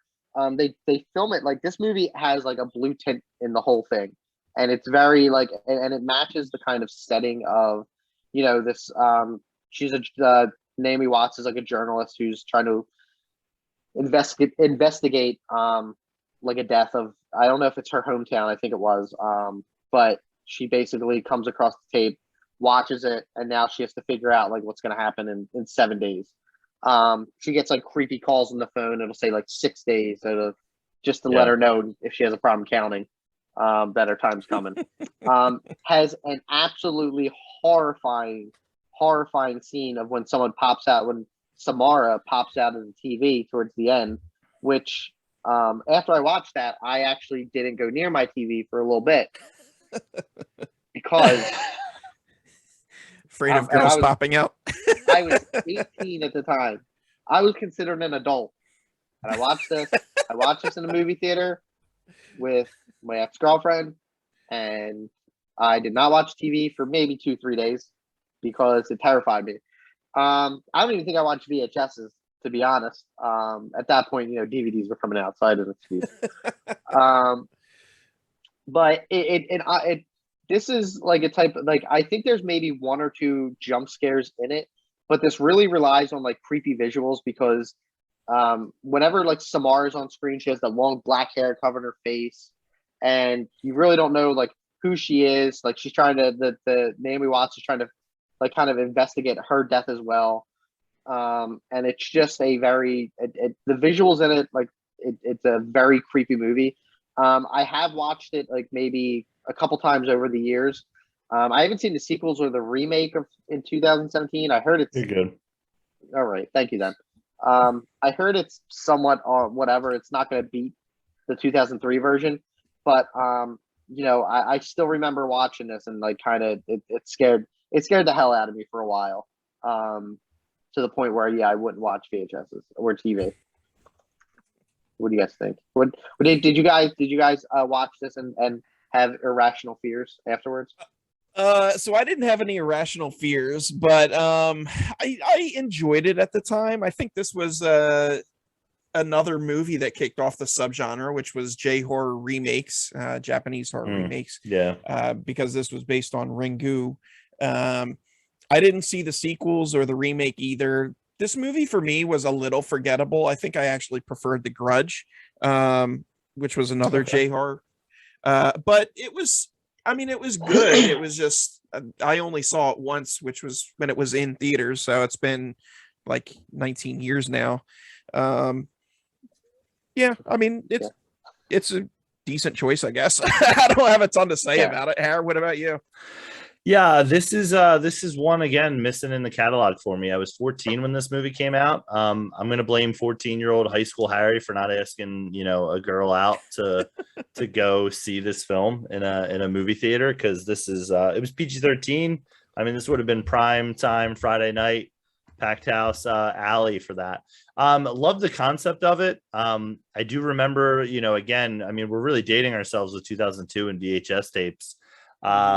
But that was there was like a thing there with the internet, I mean, when instant messenger or like the rise of social media a couple years later, where it was like they would do kind of ring things. Like I remember somebody sent me a video and all of a sudden like there was like some elements of like my address in there and like stuff like this, and then I got a call and it was like, you have 6 days or something, and it was like, I'm in my house alone. I gotta go outside. I gotta go do something. So definitely a really cool, concept as far as, being terrified probably, and using a medium that, everybody uses, which is a television to make people scared.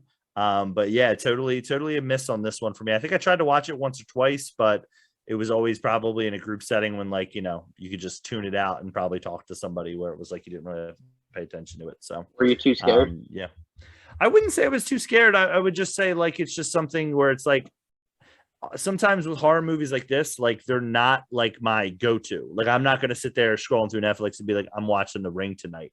So it usually has to come from others where it's like, hey, if there's me and the wife or me and a friend and it's like, yo, let's watch The Ring, and it would have been like, yeah, sure, let's do it. But yeah, for me it was just not something I always seeked out for films like that.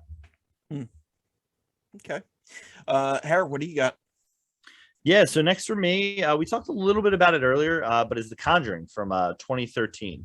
Now, I would say this could be a case where you could even say The Conjuring 2 is, more terrifying than The Conjuring, 1. But Greg had mentioned it a little bit earlier when just kind of discussing the film. It really kind of felt old school horror. It felt very similar to, The Exorcist, being chilling. Not to that level, all the way there, but definitely had, moments where you were, really, really feeling it, like where you, I'm trying to be careful with my words here, where you're really feeling it, where you're absolutely terrified. And I think this kind of helped spawn off the, past couple of years, with we talked about the Haunting movies or the Haunting series on Netflix where, hey, we're going in to investigate this house, or, something terrible happened here and now we're, a part of it, or, so a part of the spirit of it is clinging to either the house or the people.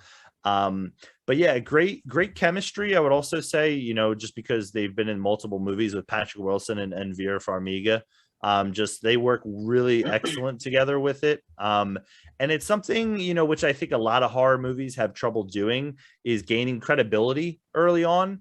And I think, The Conjuring, and especially the first one, does a really good job of gaining that credibility and also getting you to buy in pretty early with it. So yeah, the Conjuring is my choice for it. So Papa, I think it was on your short list you mentioned, or? Yeah, it was. It was on my honorable mentions, and it's just a really, really great movie. I do prefer the first one over the second one, but I mean, honestly, it's like neck and neck. And even the third one was really good, although not as good as the first two. But yeah, it's a fantastic franchise. I would say if you haven't seen them, definitely check out the main Conjuring series. I haven't seen the Annabelle stuff, but I did see The Nun. It was a fun horror movie, not great, not a good movie, but fun horror movie. And was La Llorona part of that series also? I don't remember. Okay. Yeah, So that was okay. There's like 7 movies. Yeah, it's crazy that all this spun out of The Conjuring, but yeah, I mean, it really Annabelle movie too. I think. I think there's 3. Yeah. I'm pretty sure there's Annabelle 3. comes home. Yeah. Annabelle comes home. Creation and Annabelle comes home. But yeah, I mean, the reason that I love this so much is what Hare touched on, which is it harkens back to old school horror movies. Man, it's just the way that the tension ratchets up over the movie until all hell breaks loose. That is like my go-to recipe when it comes to horror movies. So if that's the way your horror movie is structured, exactly. If that's the way your horror movie is structured, then I'm all for it. I love that it's set in the past, also in the 70s, so people don't have cell phones. You're not like, hey, what's going on, dude? It's like none of that exists. It's just you and the terror. I love it. So one more thing I was going to mention, because I can't remember if the first one, if I saw it, but the second one I saw in Dolby, or maybe it even was the first one. So that premium format of it, where like every inch of, the sound is like coming for you. They did a really good job with that as well. And, the kind of what you're talking about, Greg, with that buildup of just, you're continuing to, turn it and pull us in, and then boom, everything hits for it. So Hans, Conjuring for you. I think you talked about it earlier. Didn't see them. There's, and surprisingly, like 2013, like I don't think I was a coward at that point. Like I think I was probably kind of breaking away. Don't beat yourself up. Nah. But I didn't realize that. Like I think it was maybe recently where I'm like, I think before the third one just came out like this, like over the summer, right? Yeah, the devil made me do it. Yeah. The devil made me do it. Then someone's like, I believe I was talking to someone. They're like, oh well, you have to see the Annabelle movies and the Nun. I was like, why? Who cares about them? And they're like, it's part of the Conjuring universe. I'm like, come on. Like, as someone who don't have to see them. As someone who loves the MCU that consists of 23 movies, I'm like, this just seems too much for me. Like, I feel like, especially for like a genre I don't like, I would be investing so much to watch 7 movies or 8 movies. Now, I like Patrick Wilson and Vera Farmiga, how you say her last name, Farmiga. Something. Farmiga, thank you. And I might check out The Conjuring on like a Sunday afternoon at like 2 p.m. when the sun's out. When the sun is at its zenith. Yeah, when it's just shining bright through my window. Maybe I'll show Finn The Conjuring, see what he thinks too. We can watch it together. I think it's a pass. Instead of Cars. Good luck convincing the wife for that. Yeah.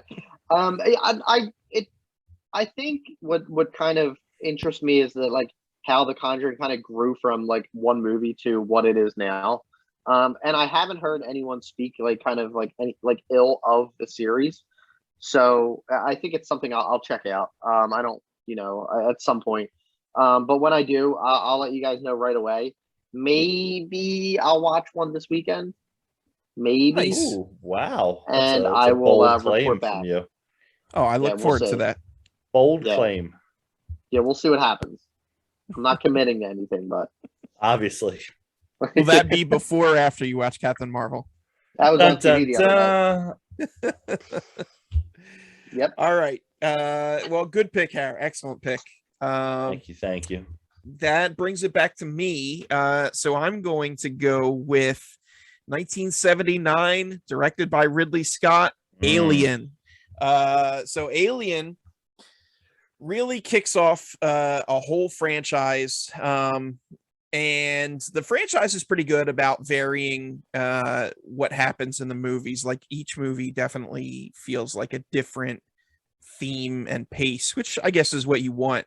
But the original is firmly horror for me. And I just actually rewatched it last night in preparation for the episode. Absolutely love it. I mean, man, similar to Star Wars. And by the way, this movie was greenlit because of Star Wars success. But similar to Star Wars, Ridley Scott did when he made the sets, or when he, I guess, directed the people with set design. It feels very like lived in, very realistic and gritty. So I absolutely love that. The creature design for the alien itself, horrific and beautiful all at once. It really plays on this fear of, I mean, for lack of a better term, it's rape. But this is, when the face huggers come on and implant you with an egg, that's what it is. And it kind of plays on that emotion with every type of human being, regardless of gender. The tension of being in a confined space in the middle of outer space where you can't get away from this thing, just tremendous. And the fact that it seems so unkillable. I mean, it's got a defense mechanism where its acid, or its blood is acid, and this thing has just spikes and moves like a cat, and it hides. It's jet black. I mean, it's crazy. So they really just went above and beyond when it came to design with this movie. And again, it's a little slow paced in the beginning, and things just ratchet up. The sci-fi elements of it are great. The only thing that's a little dated is the mother computer, which they just call Mother. It's like a giant computer in a room, which I guess maybe is what they thought the future would be in 1979. But now my cell phone is probably more powerful than that computer. But yeah, I mean, it's just a fantastic movie. It really, really shines. It was my first 5-star review on Letterboxd. Absolutely love this movie. Yeah, so yeah, I'm sure you guys have had to have seen this. So what are your thoughts?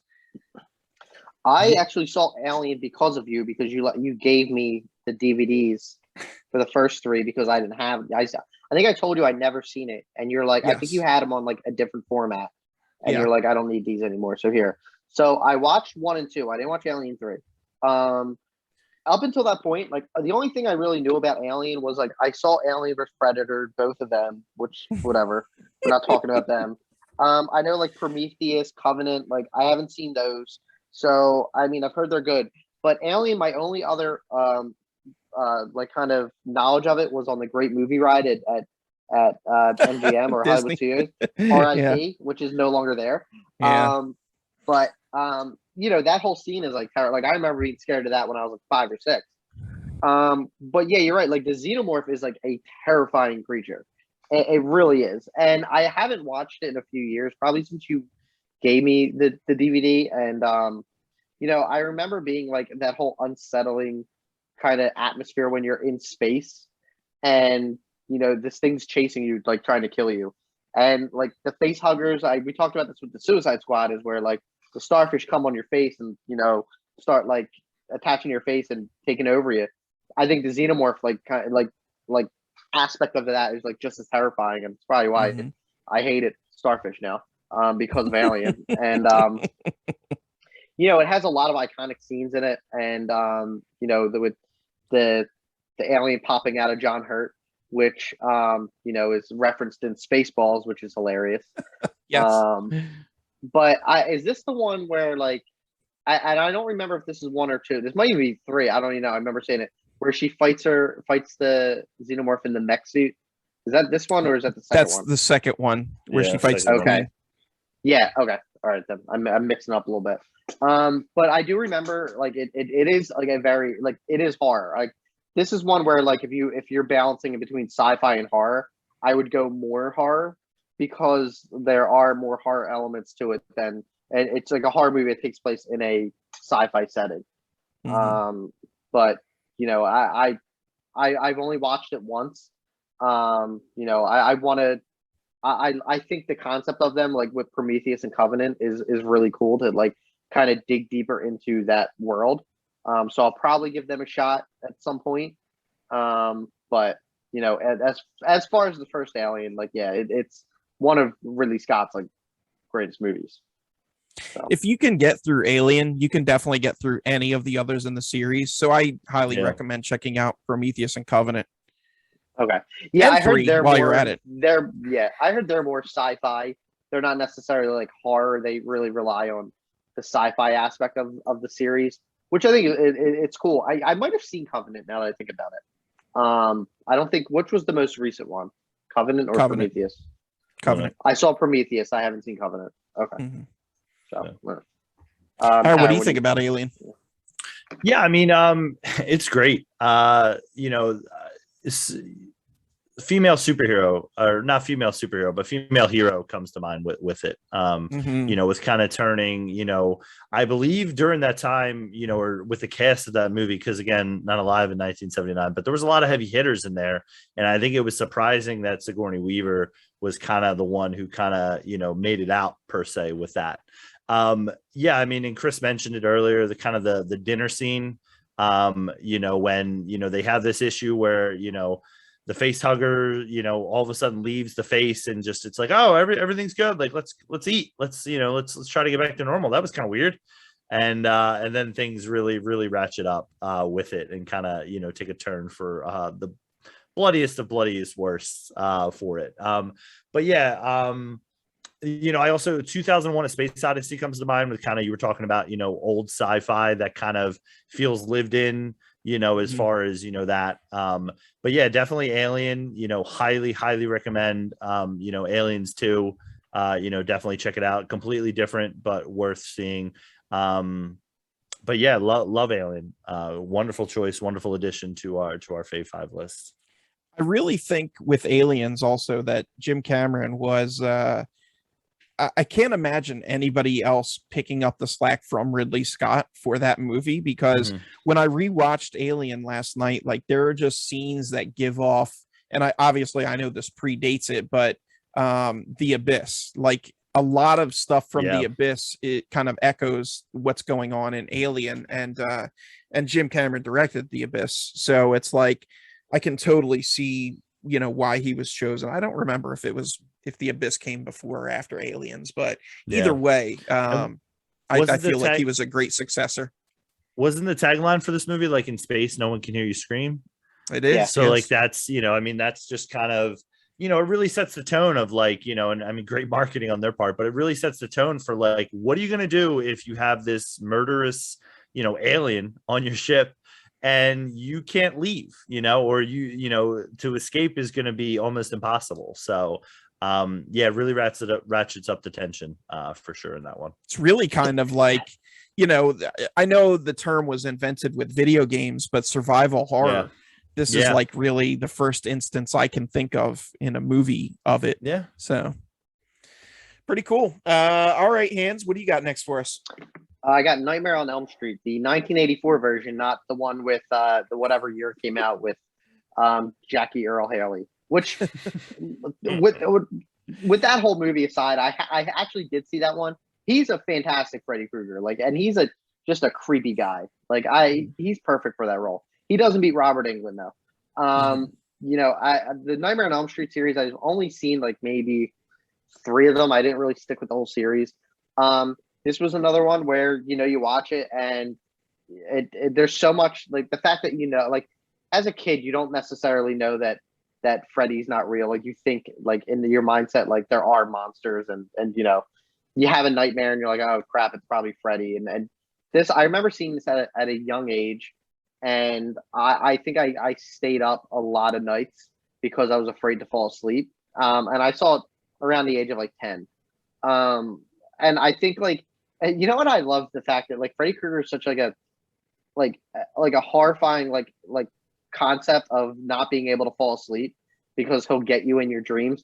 But I think it's just he's one of the funniest horror villains ever, because he just has these one-liners and just not only is he going to kill you in your dreams, he'll just flat out insult you or just call you some weird name as he's torturing you. And just his Robert Englund's delivery of it is just I think he must have had so much fun playing that character, because I feel like a lot of that they probably just said all right, just act like a maniac, and I hope I feel like he ad-libbed a lot of it. I haven't seen any of the makings of them, but Johnny Depp. We get Johnny Depp because of Nightmare on Elm Street. Mhm. So thanks for that. We would have Pirates if it wasn't for Nightmare on Elm Street. Interesting logic. We're all the Yes, big thank you. winners here because Pirates exists. But I think that it is really terrifying because I think, and I will admit, like towards the end, it falls apart a little bit because like once she brings him out of the dream, it doesn't really become a horror movie anymore because he's like a real person. It's just like her being chased by him, and it kind of loses the horror aspect of it. But I think like some of the kills that he has in the dreams are legit like nightmare fuel. And it spawned God knows how many movies. I don't even know how many's in the original series. You get New Nightmare, which I don't hate. I actually think it's pretty solid. And Mhm. Freddy's Dead, which is one of I should have put that on my top comedies. That is one of the funniest movies I've ever seen. And it's not, for coming from one of the scariest movies to getting to that point, to one of, and I know that was one of the first movies to utilize the 3D red and blue glasses. So if you haven't seen that and you can track that down somewhere, check that out. It's hilarious. But it always stuck with me, and I think that because of like how scared I was of the original, I wanted to check out the new one. It just didn't have the same thing. It just had like typical, like kind of slasher type. Like it didn't feel as like kind of special as the original one did. And I'll go to town and defend Freddy versus Jason until I die. So even though the concepts are two totally different concept villains, but but I think it really kind of paved the way for a lot of horror. Like it's in terms of horror staples. You go Friday 13th, Nightmare on Elm Street, Halloween. Like I consider them like the big three in the horror like genre. So it definitely I think when I still watch it, it scares me. So I think after a movie that came out before I was born and still doing that, it says a lot. So Good. Yeah. So have you seen this, Harry? Yeah, I have seen it, but I'm interested because Greg had it on his honorable mention, so I want to hear what Greg has. Oh yeah, sorry. Go ahead. Yeah, no, it's okay. I like you, I love this movie. It, as Harry noted, it made it onto my honorable mentions. Freddy is a lot less jokey with the one-liners in this one. He doesn't really become that Freddy until like later on in the movies or in the series. But yeah, the waking world is full of evil and bad things, and don't get me wrong, there's a lot of good also, but the one time that you should be able to get away is in your dreams. And when you've got a serial killer who is a pedophile, and he's got knives for fingers, and he's hunting you down and stalking you in your dreams, you're out of luck. So I can't think of much more that could be terrifying than that. The kills, absolutely insane. Love them. Like you said, Robert Englund is just fantastic in the role as Freddy. Heather Langenkamp, she played the lead in this movie, and she was just tremendous. Also, Nancy. I mean, she's just. I love the movie. I don't know what else to say. It's the reason it's my favorite of the slasher franchises is because there's so much creativity when it comes to killing, because it's taking place in dreams and not in the real world. So instead of just seeing somebody with a knife going through their head or into their stomach or whatever, you get these insane kills. I will admit there are a lot of mental gymnastics that take place to bring Freddy back each and every movie. And it doesn't make sense most of the time, but I don't care. I just love the franchise so much. And especially this first one is just a shining example of great horror. I believe it put Wes Craven on the map, who, comes back with Scream later on. So yeah, just fantastic movie. Howard, what are your thoughts? Yeah, so I got to be honest, I don't know if I've ever seen Nightmare on Elm Street like fully through. Like I feel like I've seen scenes, and I feel like I've seen like I think the opening, but like there's a lot of iconic moments, like when the hand comes out through the bathtub, like that is absolutely like if you like the one perfect shot like type stuff. Like if you're talking about that, like that's Yeah. absolutely insane. What also terrifies me, as you mentioned, Greg, not only being in the dreams, but like the fact that like Freddy has a voice. Like if you think about like, Jason, he's kind of just silent and just slasher. Mike Myers, kind of the same thing. I mean, even Leatherface too, as another prime, Hall of Fame, horror villain. And he adds an element that, and as you said, it definitely gets goofy, and you definitely, seen the clips of like, him, probably biting off more, line readings than he needs to, or, getting a little bit more hokey or jokey, however you want to put it there. But yeah, this one definitely, and terrifies me because I think we've all been, in bed, can't sleep. We want to just go to sleep. And the fact that like you finally do that and like somebody's going to be hunting you in your dreams, and you wake up when, I'm sure we've all woken up and like, oh man, that was a nightmare. But like to have that actually happen to you day after day, from this, child murderer, seeking revenge on you, because of something previously done to him. It wasn't. And the other wasn't my thing is cup of tea you when I was need young. sleep. Like you have to go to sleep. Yeah. So At there's some no point, avoiding it. Yeah, exactly. So, never have seen this one all the way through. I think I probably should at some point, but definitely a lot of things that to be appreciative of the horror genre in this for sure. Good stuff. Hans, any final thoughts on Nightmare? No. I think I said my scary piece. This wasn't. I can't say that after I watched it, I wasn't afraid to take a bath or anything like previous movies. I was afraid to fall asleep, but like you said, I mean, it's kind of unavoidable. So, yeah. Well, I'm glad Freddy didn't get you. I know, me too. He's still out there.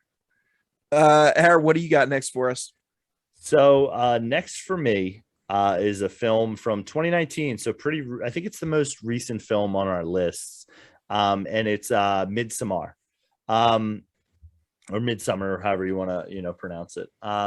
So this stars the queen, the absolute A1 day one, Florence Pugh, and is directed by Ari Aster. Now, I haven't really talked a lot about, I would say I haven't really talked a lot about, a lot of older directors that, we've kind of talked about. We've mentioned some names, but Ari Aster, I think, is kind of cementing himself a little bit, kind of like Blumhouse, as far as like a name when he has a movie coming out, like you got to see it as far as if you're a horror fan or if you're a fan of, Terrible Tragedy, which I don't know anyone who is, but if that's your sort of tea, then go for it.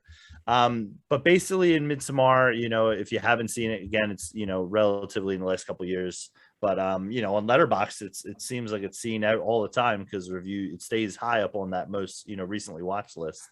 But yeah, basically, a girl, has a terrible tragedy happen to her family, and she's dating a guy, and she ends up traveling out to I'm trying to remember, and I can't remember the country off the top of my head, but anyway, somewhere out in Europe. And this guy, who they meet in college, basically takes them out there, and they go out there, and chaos ensues, for lack of a better word.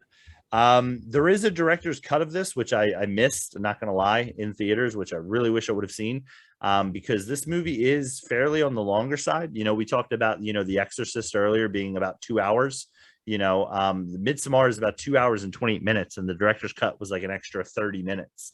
One of the most terrifying things about this movie to me is that the majority of it, once they travel out and get to this Swedish, I just looked it up while we were talking, Swedish country or Swedish area festival, is that it's entirely during the day, and it's very jarring. And you can't take your eyes off the screen because it's so bright. And I saw it in the theater, and I felt like I was almost like hallucinating it sometimes, like not in like a crazy wild way, but you almost feel like you're on something because your eyes are literally just staring at this bright light. The film is very, very well shot that way. And don't get me wrong, there are some scenes that transition to darkness, and later on, it gets really dark. But yeah, this movie just really stands out for me. I'm excited to see what Ari Aster does next. I no doubt know we will be talking about him again shortly. But yeah, this film really stands out for me. It has a wild ending, wild themes, rituals and stuff like that. If that's your kind of cup of tea, or cults, definitely worth checking out for this one. So, Papa, what do you think about Midsommar? So I liked it. I don't think it was scary enough for me. I mean, don't get me wrong, there's some horror in it. It is a horror movie, but I just I don't know, it didn't do it for me. It's a good movie, well made, Yeah. it's beautiful.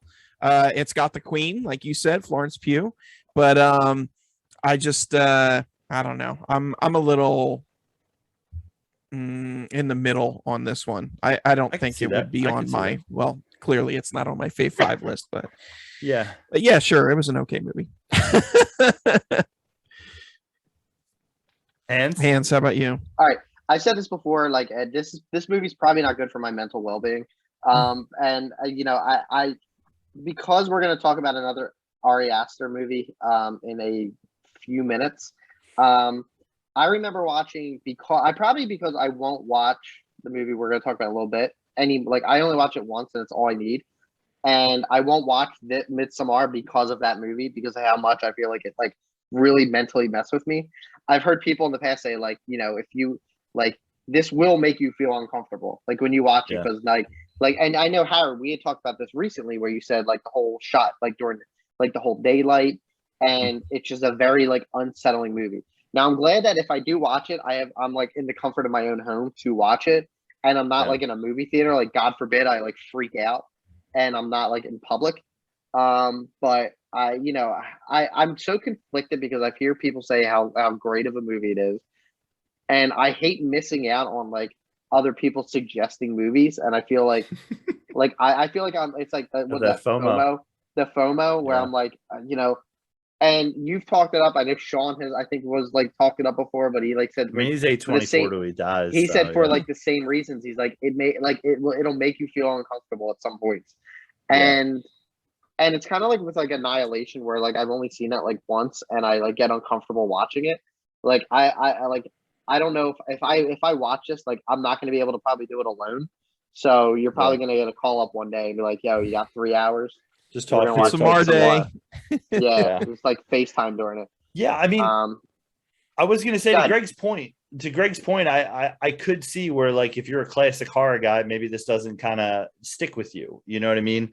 And it doesn't kind of take you to the levels. But I think for me, there's something that's just different and stands out about these later horror movies as opposed to the classic genre of it. And this one's definitely more, like I mentioned, it's very culty. It's very like, hey, have you ever thought about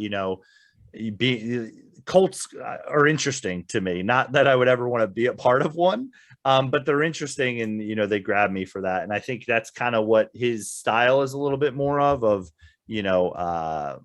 demon kind of possessed people in a cult. So yeah.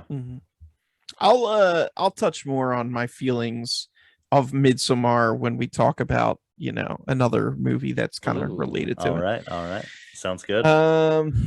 Okay, cool. Back to the top. Yeah, so heading back to me now, we go with my final pick from 1980, directed by Stanley Kubrick, The Shining. Got it. Yeah, I mean, for anybody that knows me, I have a massive tattoo of Jack Nicholson as Jack Torrance on my leg. The Here's Johnny scene.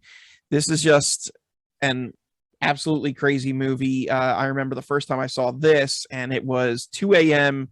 I was at my dad's house, and it was, like the only thing on TV at night. And I'm like, oh, I've heard good things about this. Let me check this out.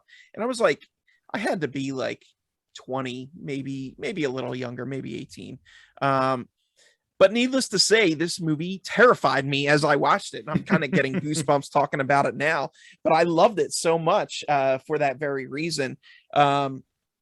just masterfully well done. And I know it's crazy because Stephen King has come out and said that he's not a fan of the movie adaptation. And I guess, him and Kubrick didn't get along, but it's such a well done movie. Like it's really well made, really casted great. I can't imagine anybody else in those roles. And I just love the movie. And it's super deep too, in that, people come out with all these conspiracy theories about stuff that they see and different patterns in the movie and all of that stuff. So you could go down that whole rabbit hole if you want to.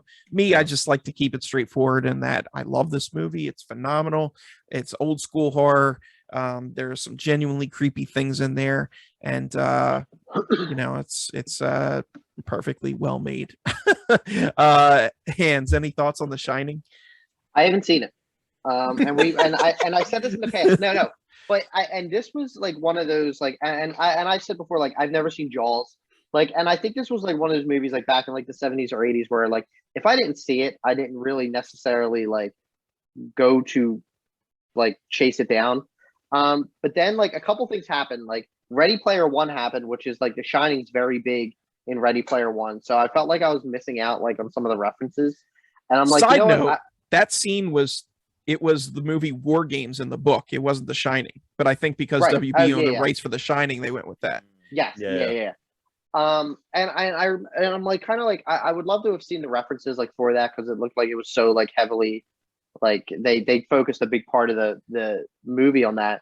And then the other one was Dr. Sleep, which I heard the book is phenomenal. I heard the movie is really good, considering like, a lot of and I noticed like these movies that get sequels like 25, 30 years in like after the movie's out aren't that great, and it's really just kind of like a cash grab at this point, and like they focus too much on nostalgia. And I saw the trailer for Dr. Sleep, and I actually downloaded the book. I haven't read it yet, but I want to go back and read it. But I've heard like really good things.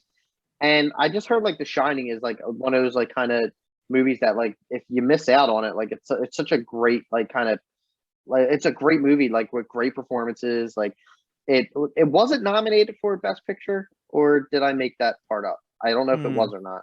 Come back to me on that. Yeah, I'll check that. Yeah.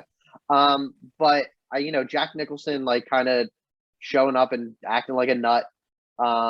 There's a lot of like I've seen the majority of some of the bigger pieces to it, but I know there's like the good thing is that I haven't dug too much into the Shining story to know like whether or not like I know there's still some surprises that come with it that I don't know too much about. So I think if I watch it, I'm still going to enjoy it.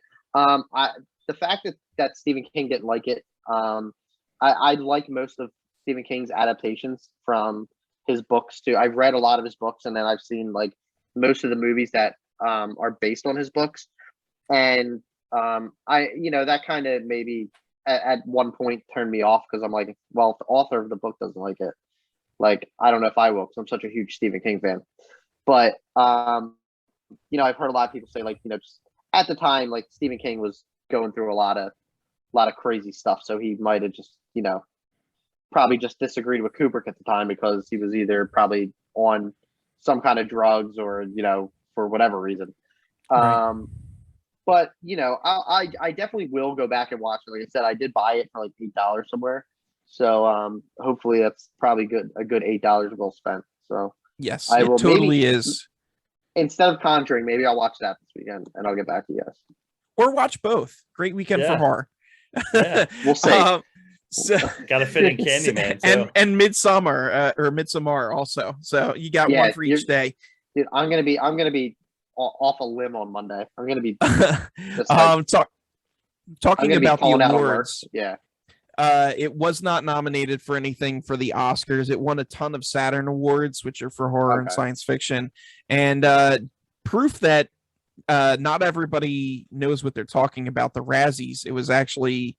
They had two nominees, Worst Director and Worst Actress. So go figure. Clearly, Razzies don't know what they're talking about. Harold, what are your thoughts on The Shining? Yeah, The Shining, for me, it's a movie that I saw when I was younger and didn't really click. because I think I saw it when I was probably too young. You hear everything like, oh, The Shining is the most terrifying thing ever. You know, and you're talking about Stanley Kubrick. If you haven't seen a Stanley Kubrick movie, like his filmography is definitely something to check out. It's not very long, and it's just hit banger after banger, pretty much. He has a lot of great films, so definitely make sure to do that. But he was also a difficult director to work with, which is, Greg, you mentioned, probably that's where the difficulties come with Stephen King, where he wanted to probably kind of make his own imagining of it. And I think it's a movie that if you kind of know the ending of it and you kind of know where it goes, I think it still holds up. You know, because I remember, like I said, I remember seeing it younger and being like, that was okay. Like, I guess it wasn't that terrifying, but that's not the moments that like stick with you in the movie. It's not the ending. It's kind of the build up to get to the ending. And the journey through, you know, it, and, you know, through the story of, you know, being in that hotel and kind of the supernatural aspects of it. You know, we mentioned, you know, Chris mentioned Dr. Sleep as well. That's something I haven't seen that one, but I know the director's cut. Again, talking about that, I heard that one's actually better than the original theatrical release movie. But yeah, it's definitely something that is chilling. And just, it's really, you see these actors like Jack Nicholson, and they talk about like how great Jack Nicholson is, and you really have to watch a movie like that. And he has a lot of range, which I don't think a lot of people realize. That, you know, they kind of think about him as, you know, an old, you know, mob boss, or, you know, whatever, you know, some of his later movies he was doing. But like watching that is a classic, you know, A-list performance from Jack on that. And he's absolutely terrifying. And, you know, the scene in the bathroom, and you know, here's Johnny. You know, so it's absolutely Chris, yeah, definitely, you know, knock all the other stuff off your list. And, you know, if we were doing a top 5, you know, this would have to be on for sure. You know, it's a pretty much a great masterpiece for it. Cool. Noted. Yeah, so that's my list. Hans, what do you got next for us? All right, my last one is we kind of alluded to it a couple of minutes ago. The previous Ari Aster movie from Midsommar was Hereditary. I'm going to go on record and say this is probably the scariest movie that I have ever seen. I'm not even exaggerating. This movie is horrifying. And there's not a lot of jump scares. There's some stuff that not necessarily that happens. And we've all seen the movie, I'm assuming. Greg, have you seen it? Okay. When that girl's head meets the mailbox, that came out of nowhere. There's a lot of different things that happen in this movie that are just like I didn't feel settled. Like most movies, I feel like horror movies have like some sort of a settling point to get you to basically get to another point where like you're settled down, you're like something's gonna happen, they're talking about a plan to stop whatever, and then it goes to the point. I feel like when I watch this movie through like beginning to end, I didn't have that like settled down point, and I was on edge. I feel like from beginning to end, and this was before like, and you know, my wife works night work, so before we had a third person in the house when it was just me. I remember watching this movie and going home, and I like, for lack of a better word, I was scared S-less to just be in my house by myself. And I was 33, and I was terrified to be in my house. Every time I heard a noise, I freaked out. I think I had like a panic attack in the middle of the night. And there's so many like when I heard like that clicking noise that girl makes, like it, like just I like it scared the hell out of me. And the scene with don't turn around then. Stop. The son when he's in the classroom and he has that freak attack where like he's basically like being possessed. Like I don't like I'm getting like uncomfortable just like talking about it. And then like, and I'll agree, like I've had like discussions with people where they say like the last 15 minutes are very weird. Like they are absolutely bonkers. And yeah, I agree. But I think that like that leads to like even more unsettled like scenario where basically the son's the only living member of the family, and he goes up to the little treehouse and he's basically like what is it? Paimon is the name, and he's like a Yeah. god now or something. And Yeah. oh my god. And when like I think Tony Collette or the husband lights on fire, and it does not. There's no settling down point. And I won't watch that movie again because of how it made me feel before. And I like just talking about it and like thinking about some of the scenes. I'm just like very like, ugh. It honestly it is the most horrifying movie like scary movie I've ever seen. And it doesn't rely on jump scares. Like a lot of stuff builds up to something and it doesn't happen. And you're like expecting it, and it doesn't happen. But it said something just else completely happens. Like they're fighting, and you're like, oh my god, like she's gonna kill this guy, and then he just magically lights on fire. And I'm like, oh, did not see that coming. And I just remember like driving home, like looking at mailboxes and being scared. Like it honestly and there was maybe like it took me about 3 or 4 nights where I was like really unsettled to just fall asleep or be anywhere by myself. So I know you both have seen it. So let me know what you think. I'm probably maybe a big baby, but as the theme of this podcast today, but we'll see. Harry, why don't you go first? Yeah, I was gonna say you said it's the most terrifying movie you've seen because I don't think you've seen half the other movies that are terrifying that No. were listed. No, This is the scariest movie ever. Yeah, I mean this one definitely. There was great marketing with this movie. Where if you saw the trailer for this movie, they used the young girl as kind of like the linchpin where you think there's something up with her. And then when you're watching it and her death scene happens, you're like, hold on a second, what? That's it? Yep. And then it kind of takes that kind of, cult following, or cult atmosphere that Midsommar kind of has. But yeah, I mean, obviously I mentioned it, with Midsommar, Ari Aster, I'm totally in on whatever he does next.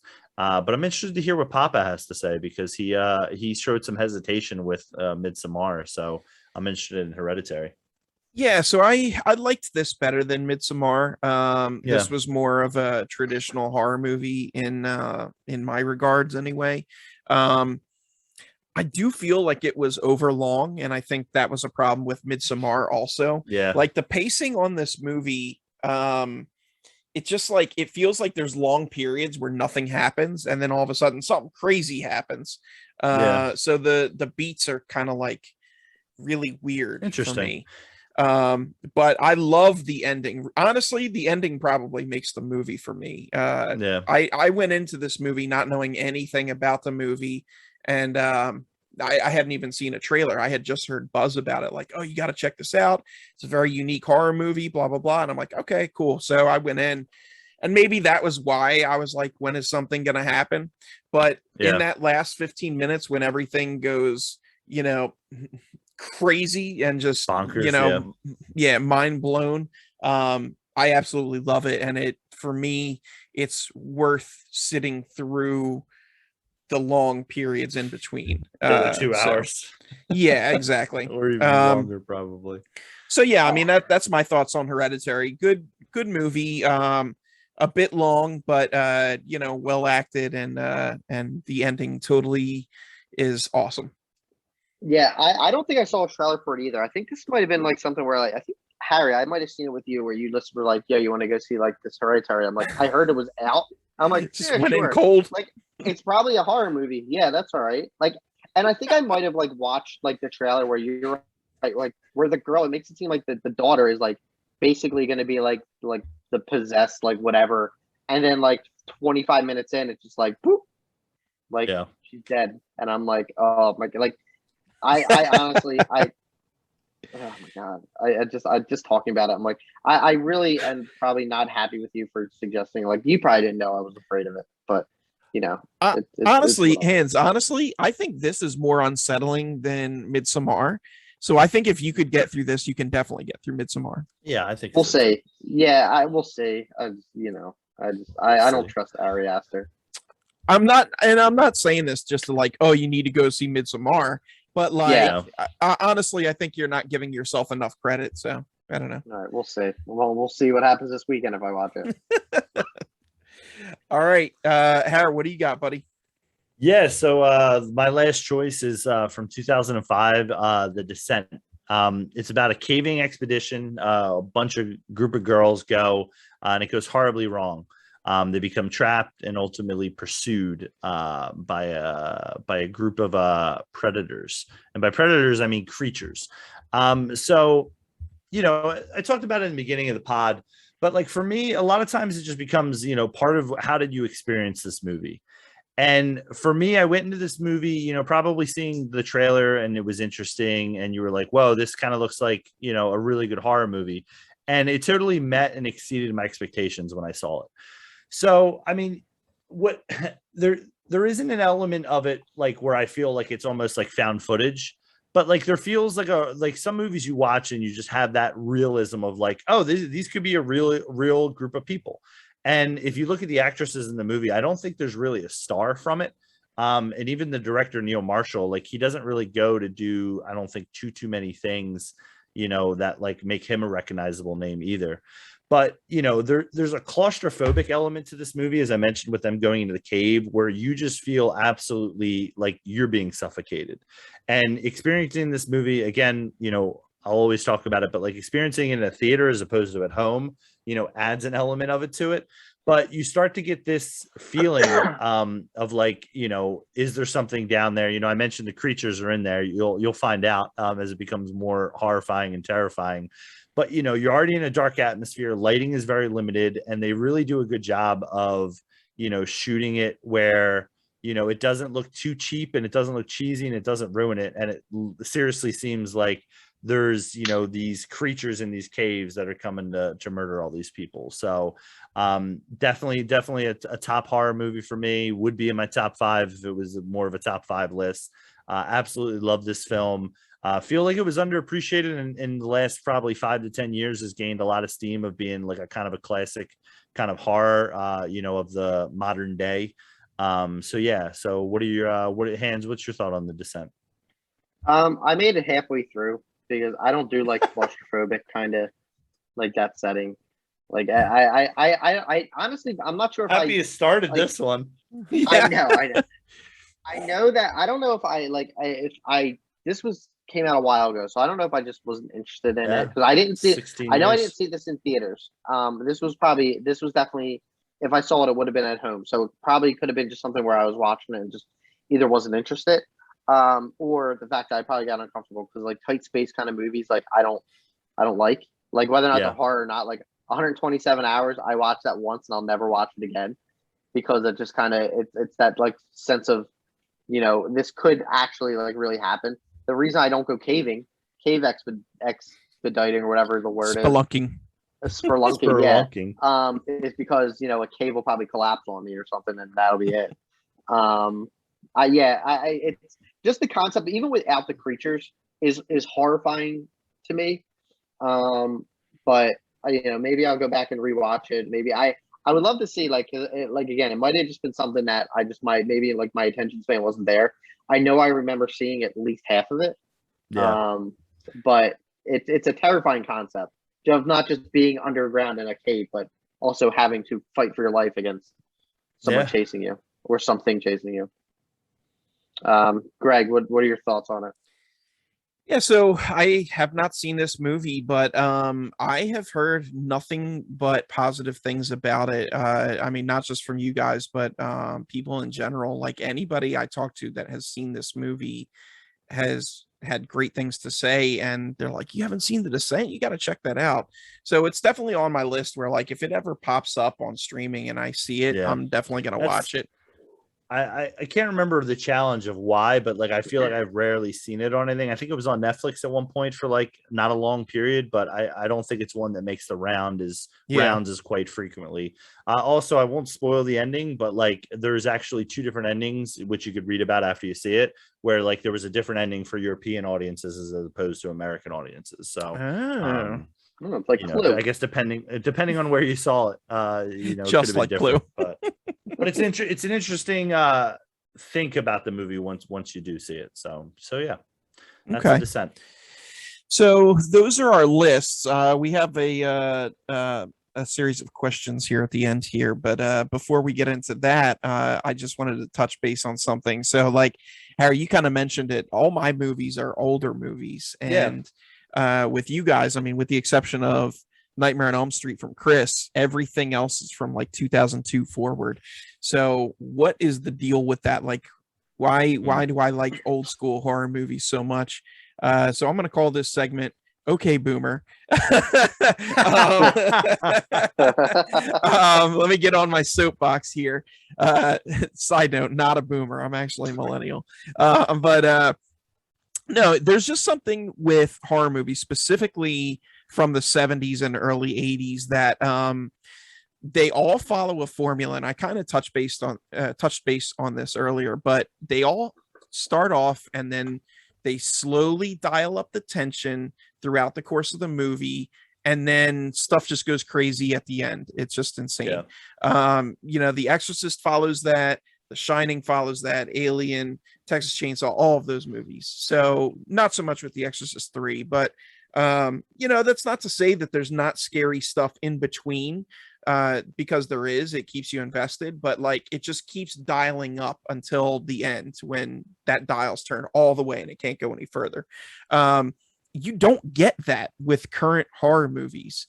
It's really weird. Everything is about, we need to keep the audience, and maybe it's because this generation is so used to, TikTok and YouTube, and everything has ADD or ADHD. Yeah, well, exactly. That's why I said that. You're like aging yourself like 30 years. Like, no, I know. I know I am. But I think, it's just, this is the style of horror that I like. And it's not even something that I grew up with, because I didn't see any of these movies until I was in my teens or later. But I found that I just love the way that it made me feel, and it puts me on the edge of my seat. It's kind of like a roller coaster where well, all right, maybe that's a bad analogy because you start off with the big hill in the beginning. But either way, it's just, I love the way that those movies are paced, and you do not find that with current movies. If Hereditary and Midsommar didn't have such long periods of nothing happening in between, I would say they're closest paced to these type movies. But I feel like they're stretched out a little too far with moments. If they were tightened up, I think I'd be right in line with them, and I like them even more. But yeah, so that's my take on it. I mean, do you guys have any thoughts on that, or is there any reason that you prefer newer movies? I think that there at one point there's like a fine line between, like, I think a lot of like I would even say even into the 90s, like there were like a lot of horror movies were basically like slasher films where it was just like a killer trying, with the exception of like, and even Nightmare on Elm Street, I know there's a supernatural element to it, but it's he's a serial killer, so he's like a killer trying to prey on kids. And I think at some point, and I want to say like right around like Paranormal Activity, kind of like The Ring, like those like early 2000s, I think movies, kind of like horror movies, don't got away from that formula almost altogether. I think like 99% of horror movies come out have some kind of supernatural element to it. Like it's not like a slasher movie, and I'm not including like remakes of like Friday 13th remakes or the Halloween remakes. I'm still including them in like that old school like an old school formula. But like you don't get, like, other than movies like that just came out, like Don't Breathe, I think that is basically like there's no horror there's no supernatural element. That's for the most part a real kind of scenario. And I think in like the 2010s, almost 95 to maybe even more percent of movies were some kind of supernatural element to it. And I think that's where they kind of realized that's probably where the teens and all the kids nowadays, like they're growing up with, that's what they're most familiar with. So they're going to kind of still target that audience with less of a slasher, more towards like ghosts and possessions and exorcisms and all that. If that makes sense. I mean, I can't remember the last movie other than Don't Breathe that came out that wasn't like a ghost story for the most part. Okay. Harry, any thoughts? Yeah. I mean, I was going to say, I think part of it is like sometimes like you get shown the classics, and like if you don't get shown the classics, you're kind of just like, well, let me decide my own taste a little bit. So I think you probably saw a good batch of the classics, that kind of helped mold that. But one thing that I was thinking about is, for myself, I usually I like a twist. I'm big on thrillers, dramas, mystery movies. So like if there's a genre and it has like a twist on it, that like really appeals to me more than your classic kind of, oh, here's the story of Michael Myers. He's out for vengeance and, yada, yada. And I think probably what hurt me, at least growing up, is one, I was probably terrified of these movies. I was probably Chris up until about 13, but also there was also the problematic nature for me where it was like, oh, like, should I watch Halloween 2? What about Halloween 3? What about Halloween 4? And there's this element of all these movies that had all these trash sequels. For the most part, I'm sure there's some good parts to them, where it was like, where do I start? How do I know, which one's good? Am I going to be wasting my time? And kind of developing more of my taste, where it was like, oh, Hostel, people going on vacation, you all right? Like people going on for the people for the people that are on audio only. I had like a weird yawn / burp / like sneeze. Yeah. So there's a mute button for that, but just no, I know you're good. I'm just sorry. joshing, calling you out on it. That's weird. For me, like a movie like Hostel, where it's like, hey, we're going to Europe for before we go off to college or, whatever. And it's like, that appealed to me more. And it was like, oh, there's actually like these people are getting kidnapped and tortured. Now again, just a final point on it. I think if we were doing a top 5 list, I think I would probably have more of like The Shining, Alien, Exorcist on there, no doubters. But when you talk about like your own flavor, like that's where you can kind of be a little bit more creative. And that's usually where I take my chances, where it's like, hey, let me think about something that people haven't seen as much, or something that I really enjoyed that maybe doesn't stand out with everyone, as I mentioned with The Descent, or even Cabin in the Woods, or the new horror, like something like Hereditary or Midsommar. Mm-hmm. Fair point. All right, guys. Well, thanks for letting me get on my soapbox there for a second. Okay, Boomer. All right. Yeah. Okay, Boomer. We'll guys, get I can actually solve a mystery. This whole podcast, I was on my AirPods for a microphone and not the actual microphone that's in front of my face. So I apologize for any cough or anything that would have came through and that little noise, because the microphone was muted. I wasn't. So I apologize for any uncomfortable noise that I would have made when I was coughing, because I thought I was muted. Everybody's like, wow, Chris sounds a little weird on this one. And little did we know. I'm going to have to check that with you every time we start now. I'm making a note. It's all right. All's well, my friend. So that noise, noise, I thought you didn't hear that. I thought you were looking at my funny faces that I was making in the camera. Good, so homie. Apologize for that. So Harry, you had a question for each of us, which was horror film you couldn't put on the list because you haven't seen the film. So why don't you? I think for Chris, it's probably all of them. Yeah. But, this whole episode. For me, again, seeing most of the classics, whether I love them or, enjoy them. I think for me, It Follows was definitely one that when we were making our list, I was like, dang, I really wish I would have seen that one. And I probably could have fit it in before we did the pod, but I felt comfortable with my list. But that's one where like it stands out, where it's like, don't know if I have time to catch it. And sadly, I missed out on it. Yeah. For me, it was The Descent. And I promise you, it wasn't just because of this episode, but like I said, like everybody I've talked to over the years has always raved about it or had really good things to say. So it's always been one I've meant to catch and just haven't had an opportunity. And Hans, how about you, buddy? I originally had The Exorcist, but I'm gonna go with The Shining. I changed it mid-episode as I was talking more about it. I kind of realized that like I if I don't see The Exorcist, I'm kind of I feel like The Shining's more my my speed in turn, and based on Stephen King, like me liking pretty much for the most part all his movies. I'm definitely going to go back and watch this, but a lot of people are surprised when I say The Shining that I haven't seen it. So okay, guys, you sound a lot better now that the episode's over. Yeah. You do too. All right. Well, now that we've got all that out of the way, Hands, anything for the peeps? I'm glad that you were here to bear with me through my audio issues that could have been fixed at the beginning of this, but I didn't notice. So sorry for that. Please follow me on Twitter, PHILATTB. I'm at 101. Oh, nice! You got 2 more. Awesome. Yeah, Hey. we'll see. It might. And again, I got to make sure it's not someone like trying to get me to subscribe to their OnlyFans or not. I'm not sure. Yeah, yet. they're not bots, Oh, are Jesus. No. Yeah, they're back in business. Harry, anything for the peeps? Yeah, I mean, thanks for sticking with us. Let us know if we missed any movies. Let us know what your favorite, horror films are, what your style is. Yeah, that's pretty much what I have for the people. Okay.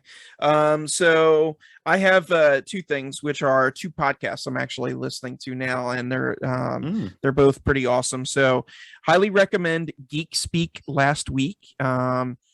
It's a pod about very geeky stuff, mostly comic book based, but they talk about, properties in pop culture, movies, TV, comic books, video games, all that good stuff. So check them out. And also the Gateway Gamers pod. Ooh. This is for people that actually, it's not video games, it's board games. For people that are Nice. interested in board games, give these guys a listen. Tremendous podcast. Every episode they review a board game and talk about how to play it, whether they enjoyed it, whether it's good for beginners, all that stuff. Me, I'm not a huge board gamer. I'm assuming that's what they're called. But I like to listen to this pod, and it kind of helps me want to get into board gaming. So I find it very enjoyable. But Come on. Geek Speak. Oh, go ahead. Come on over, Papa. Let's play some board games. I love board games. Yes, I would love to. Geek check Speak this Last pod out. Week and Gateway Gamers pod. Give both of Gateway those Gamers. guys a listen. Pop, both I was available gonna- on Spotify. I was going to finish with one more thing because we kind of started the episode talking about it. People are probably wondering why are we dropping this in August? Horror, we're thinking spooky season. Spooky season's coming upon us, everyone. It's never too early to start, first of all. Second of all, if you look at the movie list for October, we're hoping to do a lot of things with a lot of new releases around that time because there's a boatload of movies coming out in October. Yeah. Check out the release calendar. Assuming they don't get pushed back. Yeah, assuming. Yeah, I mean, hopefully. Otherwise, we'll be doing our top 5 horror movies. Yeah. My kid's not going to know who I am November 1st Yeah. because I'm going to be at the movies all of October. And then, let us know if you see Candyman. I mean, it's apparently getting positive reviews. I've never seen the original, but I think it's produced by Jordan Peele, and it has a lot of interesting, actors and director with it. So definitely, it's going to be on my list this weekend to go check out. Cool. Review next time. Yes. Everybody, make sure you follow at PS Live Spicy on Twitter. Comment, like, share, subscribe, all that good stuff. Thank you guys so much for watching and listening. And as always, live spicy. Spicy.